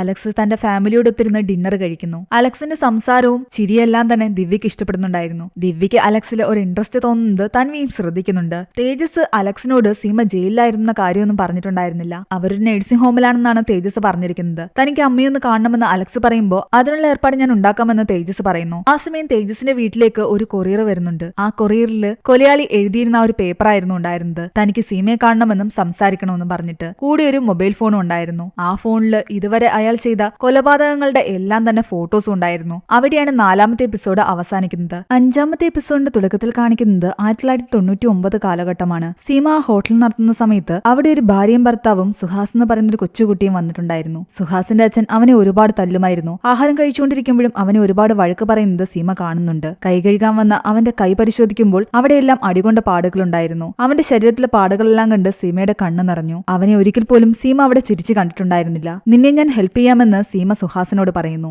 അന്ന് രാത്രി സീമ തന്റെ കയറും തന്റെ മാസ്കും കയ്യുറയെല്ലാം എടുത്തുകൊണ്ട് സുഹാസിന്റെ വീട്ടിലേക്ക് പോകുന്നു. അവിടെ എത്തി സീമയാകട്ടെ സുഹാസിന്റെ അച്ഛന്റെ കഴുത്ത് ഞെരിച്ചു കൊല്ലുന്നു. എന്നിട്ട് ആ ഡെഡ് ബോഡി കണ്ണാടിക്ക് അഭിമുഖമായി വെക്കുന്നു. സീമ എല്ലാ ഡെഡ് ബോഡികളുടെയും കണ്ണ് തുറന്നാണ് വെക്കുന്നത്. ഡെഡ് ബോഡിയുടെ ശരീരത്തിൽ നിന്നും ചൂട് നഷ്ടപ്പെട്ടെങ്കിൽ മാത്രമേ കണ്ണ് അങ്ങനെ തന്നെ തുറന്നിരിക്കൂ. അത് കാരണം കുറെ നേരം സീമ വെയിറ്റ് ചെയ്യുമായിരുന്നു. സുഹാസിന്റെ അച്ഛനെ കൊന്നിട്ട് അങ്ങനെ വെയിറ്റ് ചെയ്യുന്ന സമയത്ത് സീമ ഒരു പാട്ട് പാടിക്കൊണ്ടിരിക്കുകയായിരുന്നു. അങ്ങനെ കുറെ സമയം കഴിഞ്ഞിട്ട് ഡെഡ് ബോഡിയുടെ കണ്ണ് തള്ളി നിൽക്കുന്ന രീതിയിൽ തുറന്നു വെച്ചിട്ട് സീമ അവിടെ നിന്നും പോകുന്നു. ഇങ്ങനെ സീമ ചെയ്തുകൊണ്ടിരുന്ന ഓരോ കൊലപാതകങ്ങളും അതേ രീതിയിലാണ് ഇപ്പോൾ കോപ്പി കാറ്റ് കില്ലർ ചെയ്തുകൊണ്ടിരിക്കുന്നത്. തേജസ് ആകട്ടെ കില്ലർ തനിക്ക് അയച്ച ഫോണും ആ ലെറ്ററും അരുണിനെ കാണിക്കുന്നുണ്ട്. സീമയെ തങ്ങളുടെ കസ്റ്റഡിയിൽ വെച്ചിട്ട് ഈ കേസ് അന്വേഷിക്കുന്ന രീതിയെല്ലാം തന്നെ തങ്ങളുടെ ടീമിലുള്ള ബാക്കി അംഗങ്ങളെയും തേജസ് അരുണും അറിയിക്കുന്നു. ഇനി അവരിൽ നിന്നും ഒന്നും മറച്ചു വെക്കേണ്ടെന്ന് ഇവർക്ക് തോന്നി. അങ്ങനെ കില്ലർ പറഞ്ഞ പ്രകാരം സീമയുമായിട്ട് കില്ലറിന് സംസാരിക്കാൻ വേണ്ടി സീമയുടെ അടുത്തേക്ക് ആ ഫോൺ കൊണ്ടുപോവുകയും കില്ലറിന്റെ കോളിന് വേണ്ടി അവർ വെയിറ്റ് ചെയ്തിരിക്കുകയും ചെയ്യുകയാണ്. അങ്ങനെ കില്ലർ കോൾ ചെയ്യുന്നു. സീമ കില്ലറിനോട് ചോദിക്കുന്നുണ്ട്, ഞാൻ നിങ്ങളെ എന്താണ് വിളിക്കേണ്ടതെന്ന്. ഞാൻ നിങ്ങളുടെ ശിഷ്യനാണെന്നാണ് കില്ലർ സീമയോട് പറയുന്നത്. ഓരോ ആൾക്കാരെയും കൊല്ലുമ്പോൾ കിട്ടുന്ന സുഖത്തിനെ പറ്റിയും സീമ ചെയ്ത കൊലപാതകങ്ങളെ പറ്റിയൊക്കെ കില്ലർ ഓരോന്ന് പറയുന്നുണ്ട്. സീമ കൊല നടത്തുന്ന സമയത്ത് സമൂഹത്തിൽ തെറ്റ് ചെയ്യുന്ന ആൾക്കാരെ കഷ്ടപ്പെട്ടായിരുന്നു സീമ സെലക്ട് ചെയ്തുകൊണ്ടിരുന്നത്. അതിന് ഒരുപാട് സമയം സീമയ്ക്ക് എടുക്കുമായിരുന്നു. എന്നാൽ ടെക്നോളജി വളർന്ന ഈ കാലത്ത്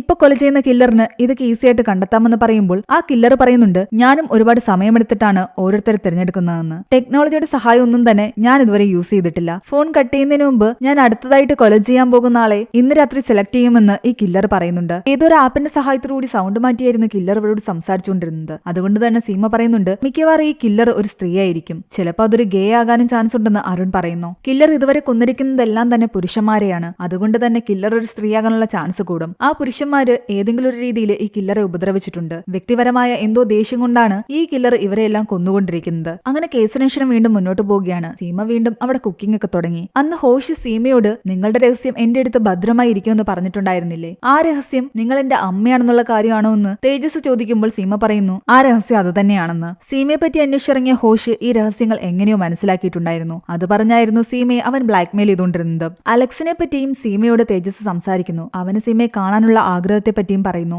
ആ ഫോട്ടോയില് അവന്റെ അമ്മ പൊട്ടുവെച്ചിട്ടുണ്ടായിരുന്നു. ചെറുപ്പത്തിലുള്ള അവന്റെ അമ്മയുടെ ഓർമ്മകളൊന്നും അവന്റെ മനസ്സിലില്ല. എന്നാൽ ഫോട്ടോ കണ്ട സ്ഥിതിക്ക് അതുപോലൊരു പൊട്ട് സീമയ്ക്ക് വേണ്ടിയിട്ട് തേജസ് വാങ്ങിക്കൊണ്ട് വന്നിട്ടുണ്ട്. അലക്സിന്റെ അച്ഛൻ ജോസഫിനെ കൊന്നത് താനാണെന്ന് അലക്സിന് അറിയാമോ എന്ന് സീമ ചോദിക്കുമ്പോൾ തേജസ് പറയുന്നുണ്ട്, ആ രാത്രി അവൻ അതൊന്നും കണ്ടിട്ടുണ്ടായിരുന്നില്ല. അവന് നിങ്ങളെ ദൈവം തന്നെയാണ്. നാളെ എന്തായാലും ഞാൻ അവനെ ഇവിടേക്ക് കൂട്ടിക്കൊണ്ടുവരാം. അന്ന് രാത്രി കില്ലർ ആരെങ്കിലും കൊല്ലുമോന്ന് പേടിച്ച് അവർ അലേർട്ടായിരിക്കുകയായിരുന്നു. പക്ഷെ അങ്ങനെ ഒരു ന്യൂസ് ഇവർക്ക് കിട്ടിയില്ല. രാവിലെ തന്നെ തേജസ് അലക്സിനെ കൂട്ടാൻ പോയി. അലക്സിനെയും കൊണ്ട് നേരെ സീമയുടെ അടുത്തേക്ക് പോകണം. അതേസമയം അലക്സ് ആകട്ടെ സീമയെ കാണാനുള്ള ത്രില്ലില് നല്ല ഡ്രസ്സൊക്കെ എടുത്തു വെച്ചിട്ട് റെഡി ആവുകയായിരുന്നു. ആ സമയം അവന്റെ കോളിംബെൽ ആരോ അടിക്കുന്നു. തേജസ് ആണെന്ന് കരുതിയിട്ട് അവൻ പോയി വാതിൽ തുറക്കുമ്പോൾ ആ കൊലയാളിയായിരുന്നു. എന്നാൽ അവന് ഓൾറെഡി അറിയാവുന്ന ഒരാളോടെന്നുള്ള രീതിയിലായിരുന്നു അവൻ സംസാരിച്ചു കൊണ്ടിരുന്നത്. നീ എന്താ ഇപ്പൊ ഇങ്ങോട്ട് വന്നത്? നീ ഒരുപാട് അപ്സെറ്റ് ആണെന്ന് എനിക്കറിയാം, പക്ഷെ എനിക്കിപ്പോ അത്യാവശ്യമായിട്ട് ഒരിടം വരെ പോകണം, അതുകൊണ്ട് ഞാൻ റെഡിയാവാൻ പോവുകയാണെന്നൊക്കെ പറഞ്ഞിട്ട് അവൻ അകത്തേക്ക് കയറി റെഡിയാകാൻ തുടങ്ങിയതും ആ കൊലയാളി പിന്നിലൂടെ വന്ന് അവനെ ആക്രമിക്കുകയും അവനെ കൊല്ലുകയും ചെയ്യുന്നു. തേജസ് എത്തുമ്പോൾ കാണുന്നത് അലക്സിന്റെ മൃതദേഹമാണ്. അവൻ ആകെ തകർന്നു പോയിട്ടുണ്ടായിരുന്നു. പിന്നീട് അവന്റെ മരണാനന്തര ചടങ്ങുകളെല്ലാം തന്നെ സീമയെ വീഡിയോ കോളിലൂടെ തേജസ് കാണിക്കുന്നുണ്ട്. സീമയെ ഒരു നോക്ക് കാണുന്നതിന് മുമ്പ്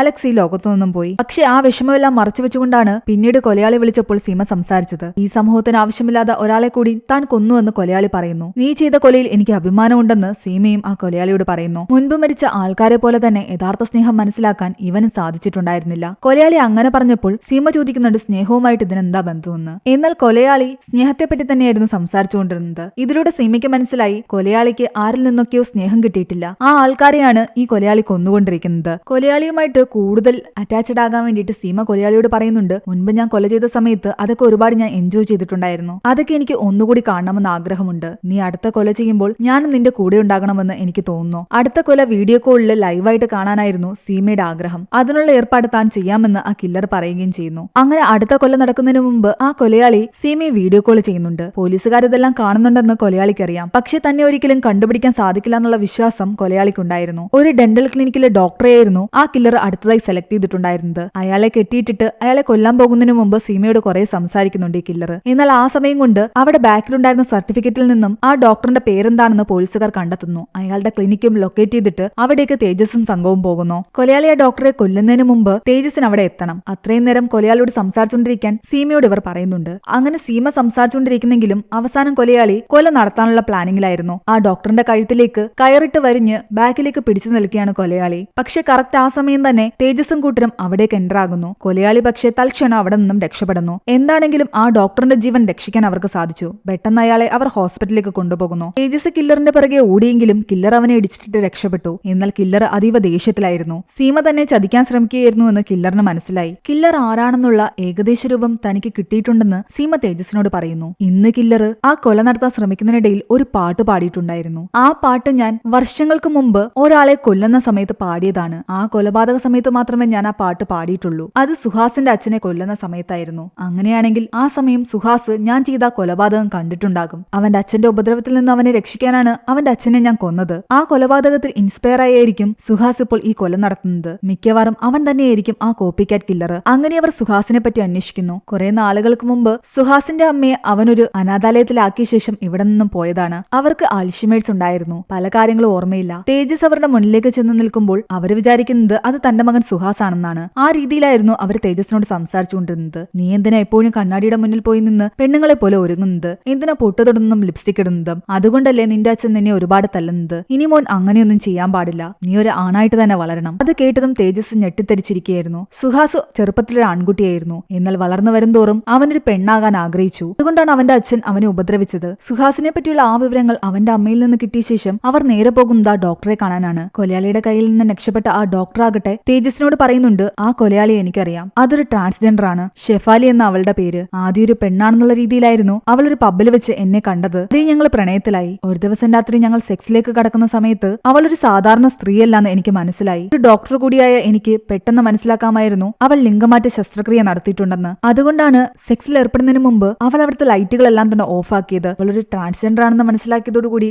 അവളിലുള്ള ഇൻട്രസ്റ്റ് ഈ ഡോക്ടറിന് പോയിട്ടുണ്ടായിരുന്നു. ആ ദേഷ്യത്തിലാണ് അയാളെ കൊല്ലാൻ വേണ്ടിയിട്ട് അവള് വന്നത്. കാര്യങ്ങളെല്ലാം കൂട്ടുവായിച്ചതോടുകൂടി തേജസിന് ഒരെണ്ണം മനസ്സിലായി, ഈ ട്രാൻസ്ജെൻഡർ സുഹാസ് തന്നെയാണെന്ന്. സുഹാസിന് ചെറുപ്പം മുതലേ സ്നേഹം കിട്ടിയിട്ടുണ്ടായിരുന്നില്ല. അവൻ സ്നേഹിക്കുന്ന എല്ലാവരും അവനെ ഉപദ്രവിച്ചിട്ടേ ഉള്ളൂ. ആണിന്റെ ശരീരമായി ജനിച്ചെങ്കിലും അവന്റേത് പെണ്ണിന്റെ മനസ്സായിരുന്നു. പൂർണ്ണമായിട്ടും ഒരു പെണ്ണായി മാറിക്കഴിഞ്ഞാൽ അവന് സ്നേഹം കിട്ടുമെന്ന് പ്രതീക്ഷിച്ചു. അങ്ങനെ അവൻ പെണ്ണായി മാറിയിട്ടും അവൻ ആരിൽ നിന്നും സ്നേഹം കിട്ടാതെ ആയതോടുകൂടിയാണ് അവന്റെ പ്രണയം നിരസിച്ച എല്ലാവരെയും അവൻ കൊന്നൊടുക്കാൻ തുടങ്ങിയത്. കില്ലർ വീണ്ടും കോള് ചെയ്തപ്പോൾ ഈ പ്രാവശ്യം സീമയാകട്ടെ സുഹാസ് എന്ന് വിളിച്ചുകൊണ്ടാണ് കില്ലറിനോട് സംസാരിച്ചത്. നിങ്ങൾ എന്നെ തിരിച്ചറിഞ്ഞോ അല്ലേ എന്ന് കില്ലറും തിരിച്ചു ചോദിക്കുന്നു. സീമ കില്ലറിനോട് പറയുന്നുണ്ട്, നിനക്ക് മനുഷ്യനെയും ചെകുത്താനും തിരിച്ചറിയാനുള്ള ബോധം ഇപ്പോഴും വന്നിട്ടില്ല. നീ അതുകൊണ്ടായി കൊലകൾ ചെയ്യുന്നത്. എന്നാൽ ദേഷ്യത്തിൽ കില്ലർ അവരോട് പറയുന്നുണ്ട്, നിങ്ങൾക്ക് ചുറ്റും സ്നേഹത്തിന്റെ വിത്തുകൾ മുളപ്പിച്ചത് ഞാനാണെന്ന്. നിങ്ങളുടെ മകൻ തേജസിന്റെ ജീവിതത്തിൽ ഇത്രയധികം സ്നേഹമുള്ള ആൾക്കാർ വന്നത് ഞാൻ കാരണമാണ്. അവന്റെ സൗഭാഗ്യങ്ങൾക്ക് പിന്നിലും ഞാൻ തന്നെയാണ്. നിങ്ങൾ എന്നെ ചതിച്ച സ്ഥിതിക്ക് അവന്റെ സൗഭാഗ്യങ്ങൾ ഓരോന്നായിട്ട് ഇല്ലാതെയാകും. അതെല്ലാം ഞാൻ തകർത്തെറിയും. അത്രയും പറഞ്ഞ് കില്ലർ കോള് കട്ട് ചെയ്തു. സീമ തേജസിനോട് ചോദിക്കുന്നു, ചോദിക്കുന്നുണ്ട്, നിനക്ക് സന്തോഷം തരുന്ന വ്യക്തി നിന്റെ ജീവിതത്തിൽ ആരാണുള്ളതെന്ന്. അത് തൻവിയാണെന്ന് അവൻ പറയുമ്പോൾ തൻവി എങ്ങനെയാണ് നിന്റെ ലൈഫിൽ വന്നതെന്ന് സീമ അവനോട് ചോദിക്കുന്നു.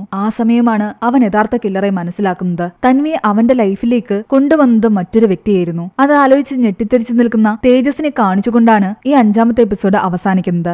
6ാമത്തെയും അവസാനത്തെ എപ്പിസോഡിന്റെ തുടക്കത്തിൽ കാണിക്കുന്നത് സുഹാസിനെയാണ്. അവൻ കുട്ടിക്കാലത്ത് സീമയുടെ കടയിൽ വരാൻ ഒരുപാട് ആഗ്രഹിച്ചിട്ടുണ്ടായിരുന്നു. സീമ അവന് ഒരുപാട് ഇഷ്ടമായിരുന്നു. എന്നാൽ അവന്റെ അച്ഛന്റെ മരണശേഷം പിന്നീട് കുറച്ചുനാൾ കഴിഞ്ഞ് സീമയെ തേടി അവൻ എത്തിയപ്പോഴാണ് അറിയുന്നത് സീമ ആക്സിഡന്റിൽ മരിച്ചുപോയെന്ന്. ആ ദിവസം അവൻ ഒരുപാട് കരഞ്ഞിട്ടുണ്ടായിരുന്നു. ആണായി ജനിച്ച അവനാകട്ടെ ഒരു പെണ്ണാകാനാണ് ആഗ്രഹിച്ചിരുന്നത്. അവൻ തന്റെ അമ്മയെ ഒരു വൃദ്ധസദനത്തിലാക്കി പതിയെ കാശ് സ്വരുക്കൂട്ടി താൻ പൂർണ്ണമായിട്ടും ആണായി മാറാനുള്ള സർജറികൾ നടത്തി. ഹോർമോൺ തെറാപ്പിയും ലിംഗമാറ്റ ശസ്ത്രക്രിയയും എല്ലാം കഴിഞ്ഞ് അവൻ പൂർണ്ണമായി ഒരു പെണ്ണായി മാറി. അത് മറ്റാരുമായിരുന്നില്ല, തേജസിന്റെയും തൻവിയുടെയും സുഹൃത്ത് ദിവ്യയായിരുന്നു. തന്റെ ജീവിതത്തിലേക്ക് സന്തോഷങ്ങൾ കൊണ്ടുവന്ന അതേ വ്യക്തി തന്നെയാണ് കില്ലറെന്ന് മനസ്സിലാക്കിയതോടുകൂടി തേജസിനും മനസ്സിലായി അത് ദിവ്യ തന്നെയാണെന്ന്. അവൻ പെട്ടെന്ന് തൻവിയെ വിളിക്കുന്നു. അതേസമയം തൻവിയുടെ വീട്ടിലേക്ക് ദിവ്യ വരുന്നുണ്ട്. ഞാൻ എന്റെ പേഴ്സ് എടുക്കാൻ മറന്നു എന്ന് പറഞ്ഞിട്ട് വന്ന് എടുത്തിട്ട് പോന്ന് പറഞ്ഞിട്ട് ഓർക്കപ്പിച്ചില് തൻവി തന്റെ റൂമിലേക്ക് പോകുന്നു. ആ സമയം തേജസിന്റെ കോള് വരുന്നുണ്ട്. അവളത് അറ്റൻഡ് ചെയ്യുമ്പോൾ അവൻ പറയുന്നുണ്ട്, ദിവ്യ എങ്ങാനും വീട്ടിലേക്ക് വരികയാണെങ്കിൽ ഒരു കാരണവശാലും വാതിൽ തുറക്കരുതെന്ന്. അവളാണ് ആ കില്ലർ. അത് കേട്ട് ഞെട്ടിത്തെറിച്ച് തൻവി നിൽക്കുമ്പോഴേക്കും ദിവ്യ ബാക്കിലൂടെ വന്ന് അവളെ ആക്രമിച്ചിട്ടുണ്ടായിരുന്നു. തൻവിയുടെ ഞരക്കം കേട്ട തേജസ് ആകെ പേടിച്ചു. അവൻ പെട്ടെന്ന് അവിടേക്ക് ചെല്ലുന്നു. പക്ഷെ അപ്പോഴേക്കും ദിവ്യ തൻവിയും കൊണ്ട് അവിടെ നിന്നും പോയിട്ടുണ്ടായിരുന്നു. വിജനമായൊരു കെട്ടിടത്തിലേക്കാണ്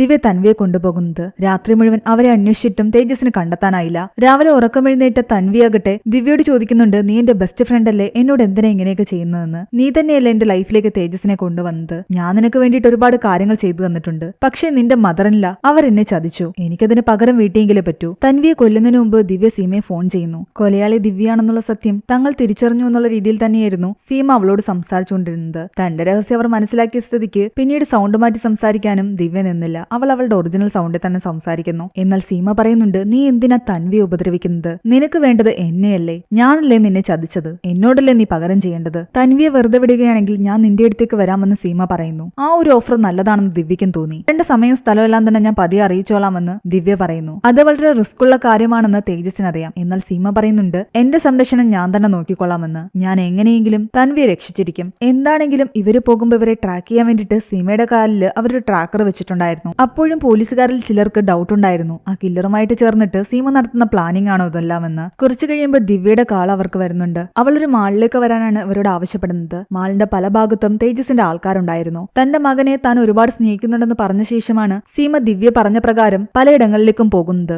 അങ്ങനെ ഓരോ സ്റ്റോറുകളും കടന്ന് ദിവ്യ പറഞ്ഞ പ്രകാരം ഒരു പാർക്കിംഗ് ഏരിയയിലേക്ക് സീമ പോയി. അവരെ ട്രാക്ക് ചെയ്തുകൊണ്ടിരുന്ന പോലീസുകാർക്ക് ഇടയ്ക്ക് സിഗ്നൽ കട്ടായി. ഏത് പാർക്കിംഗ് ഏരിയയിലേക്കാ പോയതെന്ന് അവർ കണ്ടുപിടിക്കാൻ ശ്രമിക്കുകയായിരുന്നു. ആ സമയം പാർക്കിംഗ് ഏരിയയിലേക്ക് എത്തിയ സീമയെ കാറിലേക്ക് കയറ്റുന്നതിന് മുൻപ് തൻവിയെ ദിവ്യ പുറത്തേക്ക് ഇറക്കി വിടുന്നു. നീ ഒരുപാട് നല്ല പെൺകുട്ടിയാണെന്നും എന്റെ മകനെ നല്ലപോലെ നോക്കണമെന്നും സീമ തൻവിയോട് പറയുന്നു. അതിനുശേഷം ദിവ്യയുടെ കൂടെ സീമ കാറിലേക്ക് കയറി. തേജസും കൂട്ടരും അവരെ ഫോളോ ചെയ്തെങ്കിലും കൈയോടെ പിടിക്കാൻ സാധിച്ചില്ല. സീമയുടെ കാലിലെ ട്രാക്കറും ദിവ്യ അവിടെ തന്നെ വലിച്ചെറിഞ്ഞിട്ടുണ്ടായിരുന്നു. അത് കാരണം ഇനി സീമയെ അവർക്ക് ട്രാക്ക് ചെയ്യാനും പറ്റില്ല. തൻവിയെ ദിവ്യ കെട്ടിയിട്ടിരുന്ന സ്ഥലം ഏതാണോ എന്ന് അവൾക്ക് ഓർമ്മയുണ്ടോ എന്ന് ചോദിക്കുമ്പോൾ തൻവി പറയുന്നുണ്ട്, അത് വളരെ നിശബ്ദതയുള്ളൊരു സ്ഥലമായിരുന്നു. ആൾതാമസമില്ലാത്തൊരു ബിൽഡിംഗ് ആയിരുന്നു. അവിടെ സൈലോക്കം എന്ന് പറയുന്ന ഒരു കമ്പനിയുടെ കുറെ ബോക്സ് ഇരിക്കുന്ന താൻ കണ്ടുവെന്ന്. അതേ കമ്പനിയിൽ തന്നെയായിരുന്നു സീമയുടെ ഫയൽ ഡിജിറ്റലൈസ് ആക്കാൻ വേണ്ടിയിട്ട് കോടതി കൊടുത്തിരുന്നത്. മാത്രമല്ല ഈ കില്ലർ കൊന്നുവെന്ന് സംശയിച്ച സുനിൽ ഗുപ്ത എന്ന് പറയുന്ന ഒരാളില്ലേ, കിണറിൽ നിന്ന് മൃതദേഹം കിട്ടിയത്, ആ വ്യക്തിയും അതേ കമ്പനിയിലായിരുന്നു ജോലി ചെയ്തിരുന്നത്. തൻവി ആ കമ്പനിയുടെ ബോക്സസ് ആ ബിൽഡിംഗിൽ കണ്ട സ്ഥിതിക്ക് ആ കമ്പനിയെക്കുറിച്ചും അതിന്റെ പഴയ കെട്ടിടങ്ങളെക്കുറിച്ചും എല്ലാം തന്നെ അവർ അന്വേഷിക്കുന്നു. സീമയും ദിവ്യ അതേ കെട്ടിടത്തിലേക്ക് കൊണ്ടുപോയി. അവർ രണ്ടുപേരും ഇരുന്ന് സംസാരിക്കുകയാണ്. വർഷങ്ങൾക്ക് മുമ്പ്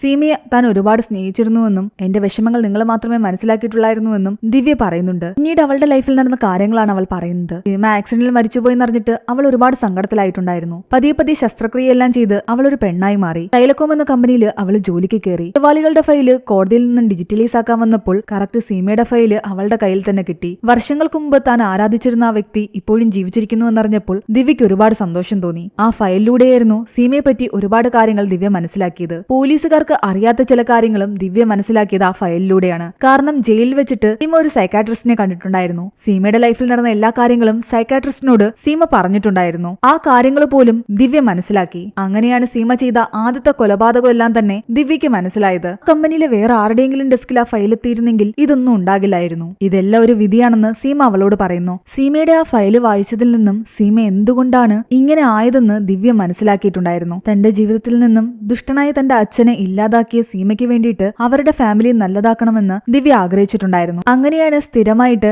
അമ്പലത്തിൽ വന്നുകൊണ്ടിരുന്ന കിടന്ന തേജസിന്റെയും അപ്പൂപ്പന്റെ അടുത്തേക്ക് ദിവ്യ ചെല്ലുന്നതും അവരോട് കൂട്ടുകൂടുന്നതും. പതിയെ പതിയെ തേജസും ദിവ്യയും നല്ല സുഹൃത്തുക്കളായി. ദിവ്യ ഒരു പബ്ബിൽ വെച്ചായിരുന്നു തൻവിയെ പരിചയപ്പെട്ടത്. അവർ രണ്ടുപേരും ഉറ്റ സുഹൃത്തുക്കളായിരുന്നു. പതിയെ നല്ലൊരു പെൺകുട്ടിയായി തൻവിയെ തേജസിന്റെ ലൈഫിലേക്ക് കൊണ്ടുവരാൻ വേണ്ടിയിട്ട് തൻവിയെ തേജസിന് അവൾ പരിചയപ്പെടുത്തി കൊടുത്തു. അങ്ങനെ തൻവിയും തേജസും പരസ്പരം പ്രണയത്തിലായി. അവരുടെ വിവാഹം എല്ലാം തന്നെ മുൻകൈയെടുത്ത് നടത്തിയത് പോലും ദിവ്യയായിരുന്നു. തൻവിയെ പോലൊരു നല്ല പെൺകുട്ടിയെ തന്റെ മകന്റെ ജീവിതത്തിലേക്ക് കൊണ്ടുവന്നതിൽ സീമ ദിവ്യയോട് നന്ദി പറയുന്നു. ദിവ്യ ഒരു പൂർണ്ണമായിട്ടുള്ള പെണ്ണായി മാറിയെങ്കിലും അവളുടെ ഉള്ളിൽ ഒരുപാട് പേടികളുണ്ടായിരുന്നു. ആ ഇടയ്ക്കാണ് സൈലകോമിൽ ജോലി ചെയ്യാൻ വന്ന സുനിൽ ഗുപ്തയുമായിട്ട് അവൾ പ്രണയത്തിലാകുന്നത്. അവൾ ആത്മാർത്ഥമായിട്ടായിരുന്നു സുനിലിനെ പ്രണയിച്ചിരുന്നത്. അങ്ങനെ ഒരു ദിവസം അവർ സെക്സിലേക്ക് കടക്കുന്നതിന് മുമ്പ് തന്റെ യഥാർത്ഥ സത്യം അവൾ സുനിലിനോട് തുറന്നു പറയുന്നു. താൻ ആദ്യം ഒരാണായിരുന്നുവെന്ന്. അത് കേട്ട് സഹിക്കാനാവാതെ ദേഷ്യം കൊണ്ട് അവനാകട്ടെ അവളെ ഒരുപാട് ഉപദ്രവിച്ചു. അവളുടെ മുഖമെല്ലാം ഇടിച്ചു തകർത്തു. അവളോട് പകരം വീട്ടാൻ വേണ്ടിയിട്ട് അവളുടെ പ്രൈവറ്റ് പാർട്ടിലെല്ലാം തന്നെ അവൻ ഒരുപാട് ചവിട്ടി. അവൾ സർജറിയിലൂടെ ശരിയാക്കി വെച്ചിരുന്ന അവളുടെ പ്രൈവറ്റ് പാർട്സ് ആകെ തകർന്നുപോയി. കാലങ്ങളോളം വേദന സഹിച്ച് അവൾ ചെയ്ത സർജറിയെല്ലാം തന്നെ അവൻ കാരണം നശിപ്പിക്കപ്പെട്ടു. അവനോട് പകരം വീട്ടാനുള്ള പക അവളുടെ മനസ്സിലുണ്ടായിരുന്നു. അപ്പോഴെല്ലാം അവൾക്ക് ധൈര്യം കൊടുത്തത് സീമയുടെ ആ ഫയലുകളായിരുന്നു. അങ്ങനെ അവൾ ആദ്യമായിട്ട് സുനിൽ ഗുപ്തയെ കൊല്ലുന്നു. പിന്നീട് അവളുടെ ലൈഫിലേക്ക് വേറെയും പുരുഷന്മാര് വന്നു. അവരെല്ലാവരും ഇതുപോലെ ഇവളുടെ സത്യം മനസ്സിലാക്കി കഴിഞ്ഞപ്പോൾ അവരെ ഓരോരുത്തരെയായിട്ട് ഇവൾ കൊന്നുകൊണ്ടിരുന്നു. എല്ലാം കേട്ടുകഴിഞ്ഞ് സീമയാകട്ടെ ദിവ്യയോട് പറയുന്നുണ്ട്, നീ ശരിക്കും എന്റെ മകളായി ജനിക്കേണ്ടതായിരുന്നു. പക്ഷെ നീ എനിക്ക് ഇപ്പോൾ ഒരു ഹെൽപ്പ് ചെയ്യണം. എന്റെ ഫയലുകൾ വായിച്ചതിൽ നിന്നും നിനക്കൊരു കാര്യം മനസ്സിലായിട്ടുണ്ടാകും. ഞാൻ കൊല്ലാൻ വിട്ടുപോയ ഒരാൾ കൂടി എന്റെ ജീവിതത്തിലുണ്ട്. അയാളെ എനിക്ക് കൊല്ലണം. അതിനുവേണ്ടി നീ എനിക്ക് ഹെൽപ്പ് ചെയ്യണം. അതേസമയം ഇവിടെ തേജസ് മനസ്സിലാക്കിയിട്ടുണ്ടായിരുന്നു ദിവ്യയും കുറെ കാലം മുമ്പ് സൈലകോം എന്ന കമ്പനിയിൽ ജോലി ചെയ്തിട്ടുണ്ടായിരുന്നുവെന്ന്. തൻവി പറഞ്ഞ പ്രകാരം സൈലകോമിന്റെ ഏതൊരു പഴയ ബിൽഡിംഗിലാണ് അവളെ കൊണ്ടുവന്നത്. അവർ ആ ബിൽഡിംഗ് ലൊക്കേറ്റ് ചെയ്ത് അവിടേക്ക് എത്തുന്നു. എന്നാൽ അതിനു മുൻപ് തന്നെ ദിവ്യയും സീമയും ചേർന്നിട്ടൊരു പ്ലാൻ ഇട്ടിട്ടുണ്ടായിരുന്നു. പോലീസുകാരെത്തുമ്പോൾ ദിവ്യ അവരെ വഴിതിരിച്ചു വിടും. ആ സമയം കൊണ്ട് സീമ അവിടെ നിന്ന് രക്ഷപ്പെടും. അതുപോലെ തന്നെ സംഭവിച്ചു. തേജസും കൂട്ടരും വന്നപ്പം ദിവ്യ അവരെ പറ്റിക്കുന്നു. ആ നേരം കൊണ്ട് സീമ അവിടെ നിന്ന് രക്ഷപ്പെട്ടു. രക്ഷപ്പെടാൻ ശ്രമിച്ച ദിവ്യയെ തേജസ് ഷൂട്ട് ചെയ്യുന്നുണ്ട്. സീമ എവിടെയെന്ന് ചോദിക്കുമ്പോൾ ദിവ്യ വേദനയിലും ചിരിച്ചുകൊണ്ട് തേജസിനോട് പറയുന്നുണ്ട് അവരെപ്പോഴും ഇവിടെ നിന്ന് രക്ഷപ്പെട്ടു എന്ന്. ദിവ്യ ഹോസ്പിറ്റലിൽ എത്തിച്ച ശേഷം തേജസ് ചോദിക്കുന്നുണ്ട് നീ എന്തിനാ അവരെ ഹെൽപ്പ് ചെയ്തതെന്ന്. എന്നാൽ ദിവ്യ എല്ലാ സത്യങ്ങളും അവനോട് തുറന്നു പറയുന്നു. കുറച്ച് ഫയൽസ് വായിച്ചാൽ മാത്രം നിനക്ക് നിന്റെ അമ്മയെ മനസ്സിലാകില്ല. അവർ ഒരുപാട് പേർക്ക് ഹെൽപ്പ് ചെയ്തിട്ടുണ്ട്. ഒരുപാട് പേരുടെ ജീവിതത്തിൽ സന്തോഷം കൊണ്ടുവന്നിട്ടുണ്ട്. എന്റെ ജീവിതത്തിലും സന്തോഷം കൊണ്ടുവന്നത് അവരാണ്. അവരെങ്ങോട്ടേക്കാ പോയതെന്ന് മാത്രം ദിവ്യ അവനോട് പറഞ്ഞില്ല. ഞാനൊരിക്കലും അവരെ ചതിക്കില്ല എന്നാണ് ദിവ്യ പറയുന്നത്. ആ ഫയലിൽ എല്ലാ സത്യങ്ങളും ഉണ്ടായിരിക്കുമെന്ന് തേജസിന് അറിയാം. അതുകൊണ്ട് ദിവ്യയുടെ വീട്ടിൽ പോയി അവൻ ആ ഫയല് തേടിയെടുക്കുന്നു. ആ ഫയല് വായിച്ച തേജസ് ഞെട്ടിപ്പോയി. കുട്ടിയായിരിക്കുന്ന സമയത്ത് അവന്റെ അമ്മയെ ആരോ സെക്ഷലി അബ്യൂസ് ചെയ്തിട്ടുണ്ടായിരുന്നു. അതേസമയം താൻ കൊല്ലാൻ വിട്ടുപോയ ആളെ തേടി സീമ അയാളുടെ വീട്ടിലെത്തി. അത് മറ്റാരുമായിരുന്നില്ല, സീമയുടെ അച്ഛനായിരുന്നു, തേജസിന്റെ അപ്പൂപ്പൻ. സീരീസിന്റെ ഇടയ്ക്ക് ഒരു സീൻ കാണിച്ചിട്ടുണ്ടായിരുന്നില്ലേ, സീമ സ്വപ്നം കാണുന്നതായിട്ട് ഒരു ചെറിയ പെൺകുട്ടി ഒരാള് വരുമ്പോൾ വല്ലാതെ പേടിക്കുന്നതായിട്ട്. അയാളുടെ കഴുത്തിൽ സിംഹത്തിന്റെ തലയുള്ള ഒരു ലോക്കറ്റ് ഉണ്ടായിരുന്നു. അത് മറ്റാരുമായിരുന്നില്ല, സീമ ചെറുപ്പത്തിൽ നൃത്തം പഠിക്കുന്ന സമയത്ത് അവളുടെ അടുത്തേക്ക് വന്ന അവളുടെ ഈ അച്ഛനായിരുന്നു. അവളുടെ അച്ഛനെ അവൾക്ക് ഒരുപാട് പേടിയായിരുന്നു. അയാൾ സെക്ഷലി അവളെ ഒരുപാട് ഹരാസ് ചെയ്തിട്ടുണ്ട്. അന്നേ ദിവസം അയാൾ അവളെ റൂമിലേക്ക് കൂട്ടിക്കൊണ്ടുപോയി അതിക്രൂരമായി ബലാത്സംഗം ചെയ്തു. ഇത് ചോദ്യം ചെയ്ത അവളുടെ അമ്മയെ കഴുത്ത് ഞെരിച്ച് അവളുടെ അച്ഛൻ കൊന്നു. സെക്ഷലി അബ്യൂസിനിരയായ അവൾ പതിയെ പതിയെ മാനസികമായിട്ട് ആകെ തകർന്നു. ആരോടും മിണ്ടാതായി, ഭക്ഷണം കഴിക്കാതെയായി. അവസാനം അവളെ ഒരു സൈക്കാട്രിസ്റ്റിനെ കാണിക്കുന്നുണ്ട്. പതിയെ അയാളുടെ ചികിത്സയിലൂടെയാണ് തന്റെ അച്ഛൻ തന്നെ ഉപദ്രവിച്ചിരുന്ന കാര്യങ്ങളെല്ലാം തന്നെ സീമ മറന്നുപോയത്. പിന്നീട് അവളുടെ അച്ഛന്റെ കൂടെ അവളൊരു പുതിയ ജീവിതം തുടർന്നു. പക്ഷേ വർഷങ്ങൾക്ക് ശേഷം ഇടയ്ക്കിടയ്ക്ക് അവളുടെ മനസ്സിൽ ആ ഒരു ട്രോമ കടന്നു വരുമായിരുന്നു. ജയിലിലായിരിക്കുന്ന സമയത്ത് അവൾ സൈക്കാട്രിസ്റ്റിനെ കാണുമ്പോഴും ട്രീറ്റ്മെന്റ് എടുക്കുമ്പോഴുമാണ് അവളുടെ നഷ്ടപ്പെട്ട പഴയ ഓർമ്മകൾ അവളിലേക്ക് തിരിച്ചു വരുന്നത്. തന്റെ അച്ഛൻ തന്നോട് ചെയ്ത ക്രൂരതകളെല്ലാം തന്നെ സീമയ്ക്ക് ഓർമ്മ വന്നതോടുകൂടി അയാളെയും കൊല്ലാനുള്ള പക അവരുടെ മനസ്സിലേക്ക് തിരിച്ചു വന്നു. സീമ ദേഷ്യത്തോടുകൂടി തന്റെ അച്ഛനോട് ചോദിക്കുന്നുണ്ട് നിനക്കിപ്പോ എന്നെ തൊടണ്ടേ എന്ന്. അയാൾ കരഞ്ഞുകൊണ്ട് പറയുന്നുണ്ട് എനിക്കിന്ന് തെറ്റുപറ്റിപ്പോയതാ, എന്നോട് ക്ഷമിക്കണമെന്നൊക്കെ. അയാളുടെ കഴുത്തിൽ കിടന്ന ആ സിംഹത്തിന്റെ ലോക്കറ്റ് സീമ പൊട്ടിച്ചെടുക്കുന്നു. എന്നിട്ട് തന്റെ ബാഗിൽ നിന്നും ആ കയറെടുക്കുന്നുണ്ട് അയാളെ കൊല്ലാൻ വേണ്ടി. ആ സമയമാണ് തേജസ് അവിടേക്ക് കയറി വരുന്നത്. എന്നാൽ ഇപ്രാവശ്യം തേജസ് സീമയെ പിടിക്കാനല്ല വന്നത്, തന്റെ അമ്മയോട് ഇത്രയും ക്രൂരത ചെയ്ത അവന്റെ അപ്പൂപ്പനോട് പകരം ചോദിക്കാനായിരുന്നു. നിങ്ങൾ എന്ത് വൃത്തികെട്ടവനാണെന്ന് പറഞ്ഞിട്ട് തേജസ് അയാളെ അടിക്കാൻ ചെല്ലുന്നു. എന്നാൽ സീമ അവനെ തടയുന്നുണ്ട്. നിന്റെ കൈകൊണ്ട് ഇയാൾ ചാവാൻ പാടില്ല എന്നും നിന്റെ ജീവിതം നശിക്കാൻ പാടില്ല എന്നും സീമ പറയുന്നു. എന്നാൽ എനിക്ക് തന്നെ ഇയാളെ കൊല്ലണമെന്ന് പറഞ്ഞ് വാശി പിടിക്കുകയായിരുന്നു തേജസ്. എന്നാൽ തേജസിന്റെ അപ്പൂപ്പൻ ആകെ തകർന്നു നിൽക്കുകയായിരുന്നു. തന്റെ മകളുടെ ഓർമ്മകൾ തിരിച്ചു വന്നു. തന്റെ ചെറുമകൻ തന്റെ സത്യം മനസ്സിലാക്കി. ഇനി ജീവിച്ചിരുന്നിട്ട് കാര്യമില്ലാന്ന് കരുതിയിട്ട് അയാൾ ബാൽക്കണിയിൽ നിന്നും താഴേക്ക് ചാടി ആത്മഹത്യ ചെയ്യുന്നു. അന്ന് പോലീസുകാരെ മയക്കി കിടത്തി സീമ കുറെ നേരം പുറത്തു പോയിട്ടുണ്ടായിരുന്നില്ലേ. തൻവിയുടെ പാർലറിൽ എത്തുന്നതിന് മുമ്പ് അവൾ എവിടെയാ പോയിരുന്നെന്ന് പോലീസുകാർ ചോദിച്ചിട്ടുണ്ടായിരുന്നില്ലേ. അവൾ ഇവിടെ ഇയാളുടെ വീടിന്റെ മുന്നിൽ കാത്തിരിക്കുകയായിരുന്നു. ഇയാൾ പുറത്തിറങ്ങുന്നോ നോക്കി. എന്താണെങ്കിലും സീമയുടെ അച്ഛൻ മരിച്ചു. സീമയുടെ പ്രതികാരം എല്ലാം തന്നെ പൂർത്തിയായി. സീരിയൽ കില്ലറായ ദിവ്യയും പിടിച്ചു. ഇനിയിപ്പോ സീമയ്ക്ക് തിരിച്ച് ജയിലിലേക്ക് പോകാം. സീമ എല്ലാവരോടും ചിരിച്ചുകൊണ്ട് യാത്ര പറയുന്നു. അത്രയും നേരം കുറ്റവാളിയെ കണ്ടിരുന്ന തന്റെ അമ്മയെ തേജസ് അമ്മയെന്ന് വിളിച്ചിരുന്നു. സീമയെ ജയിലിലേക്ക് കൊണ്ടുപോകാൻ പ്രത്യേക അനുവാദം അരുണിൽ നിന്നും തേജസ് വാങ്ങിയിട്ടുണ്ടായിരുന്നു. തേജസിന്റെ വണ്ടിയിലാണ് സീമ പോകുന്നത്. അതിനു മുൻപേ തന്നെ പോലീസുകാരുടെ വണ്ടിയുണ്ട്. പോകുന്നുണ്ട്. എന്നാൽ ഒരിടത്ത് ചെല്ലുമ്പോൾ തേജസിന്റെ വണ്ടി വഴിമാറിപ്പോകുന്നത് പോലീസുകാർ ശ്രദ്ധിച്ച് അവനെ ഫോളോ ചെയ്തു പോകുന്നു. അവർ ചെന്ന് നോക്കുമ്പോൾ തേജസിന്റെ കയ്യിൽ ഹാൻഡ് കഫ് ഇട്ടിട്ട് സീമ രക്ഷപ്പെട്ടിട്ടുണ്ടായിരുന്നു. അവരെന്നെ ഇവിടെ ലോക്കാക്കിയിട്ട് രക്ഷപ്പെട്ടു, അവര് പോയി പിടിക്കുകയെന്ന് തേജസ് പറയുന്നു. അതേസമയം സീമ ഒരു ബസ്സിൽ കയറി പോകുന്നതായിട്ട് നമ്മളെ കാണിക്കുന്നുണ്ട്. ശരിക്കും തേജസ് തന്നെ അവരെ രക്ഷപ്പെടുത്തിയതാണോ, അതോ സീമ ശരിക്കും തേജസിനെ പറ്റിച്ചിട്ട് രക്ഷപ്പെട്ടതാണോ? എന്താണെങ്കിലും സീമയുടെ മുഖത്ത് ഒരു ചെറു പുഞ്ചിരി ഉണ്ടായിരുന്നു. സമൂഹത്തിൽ തിന്മ ചെയ്യുന്ന ആൾക്കാരെ വേട്ടയാടാൻ ഇനിയും സീമ പോവുകയായിരിക്കാം എന്ന് കാണിച്ചുകൊണ്ട് ഈ ഒരു സീരീസ് ഇവിടെ അവസാനിപ്പിക്കുകയാണ്. ഈ ഒരു സീരീസിന്റെ സ്റ്റോറി എങ്ങനെ ഉണ്ടായിരുന്നു നിങ്ങൾ താഴെ കമന്റ് ചെയ്യുക. എക്സ്പ്ലനേഷൻ ഇഷ്ടപ്പെട്ടെങ്കിൽ വീഡിയോ ലൈക്ക് ചെയ്യാനും നമ്മുടെ ചാനൽ സബ്സ്ക്രൈബ് ചെയ്യാനും മറക്കണ്ട.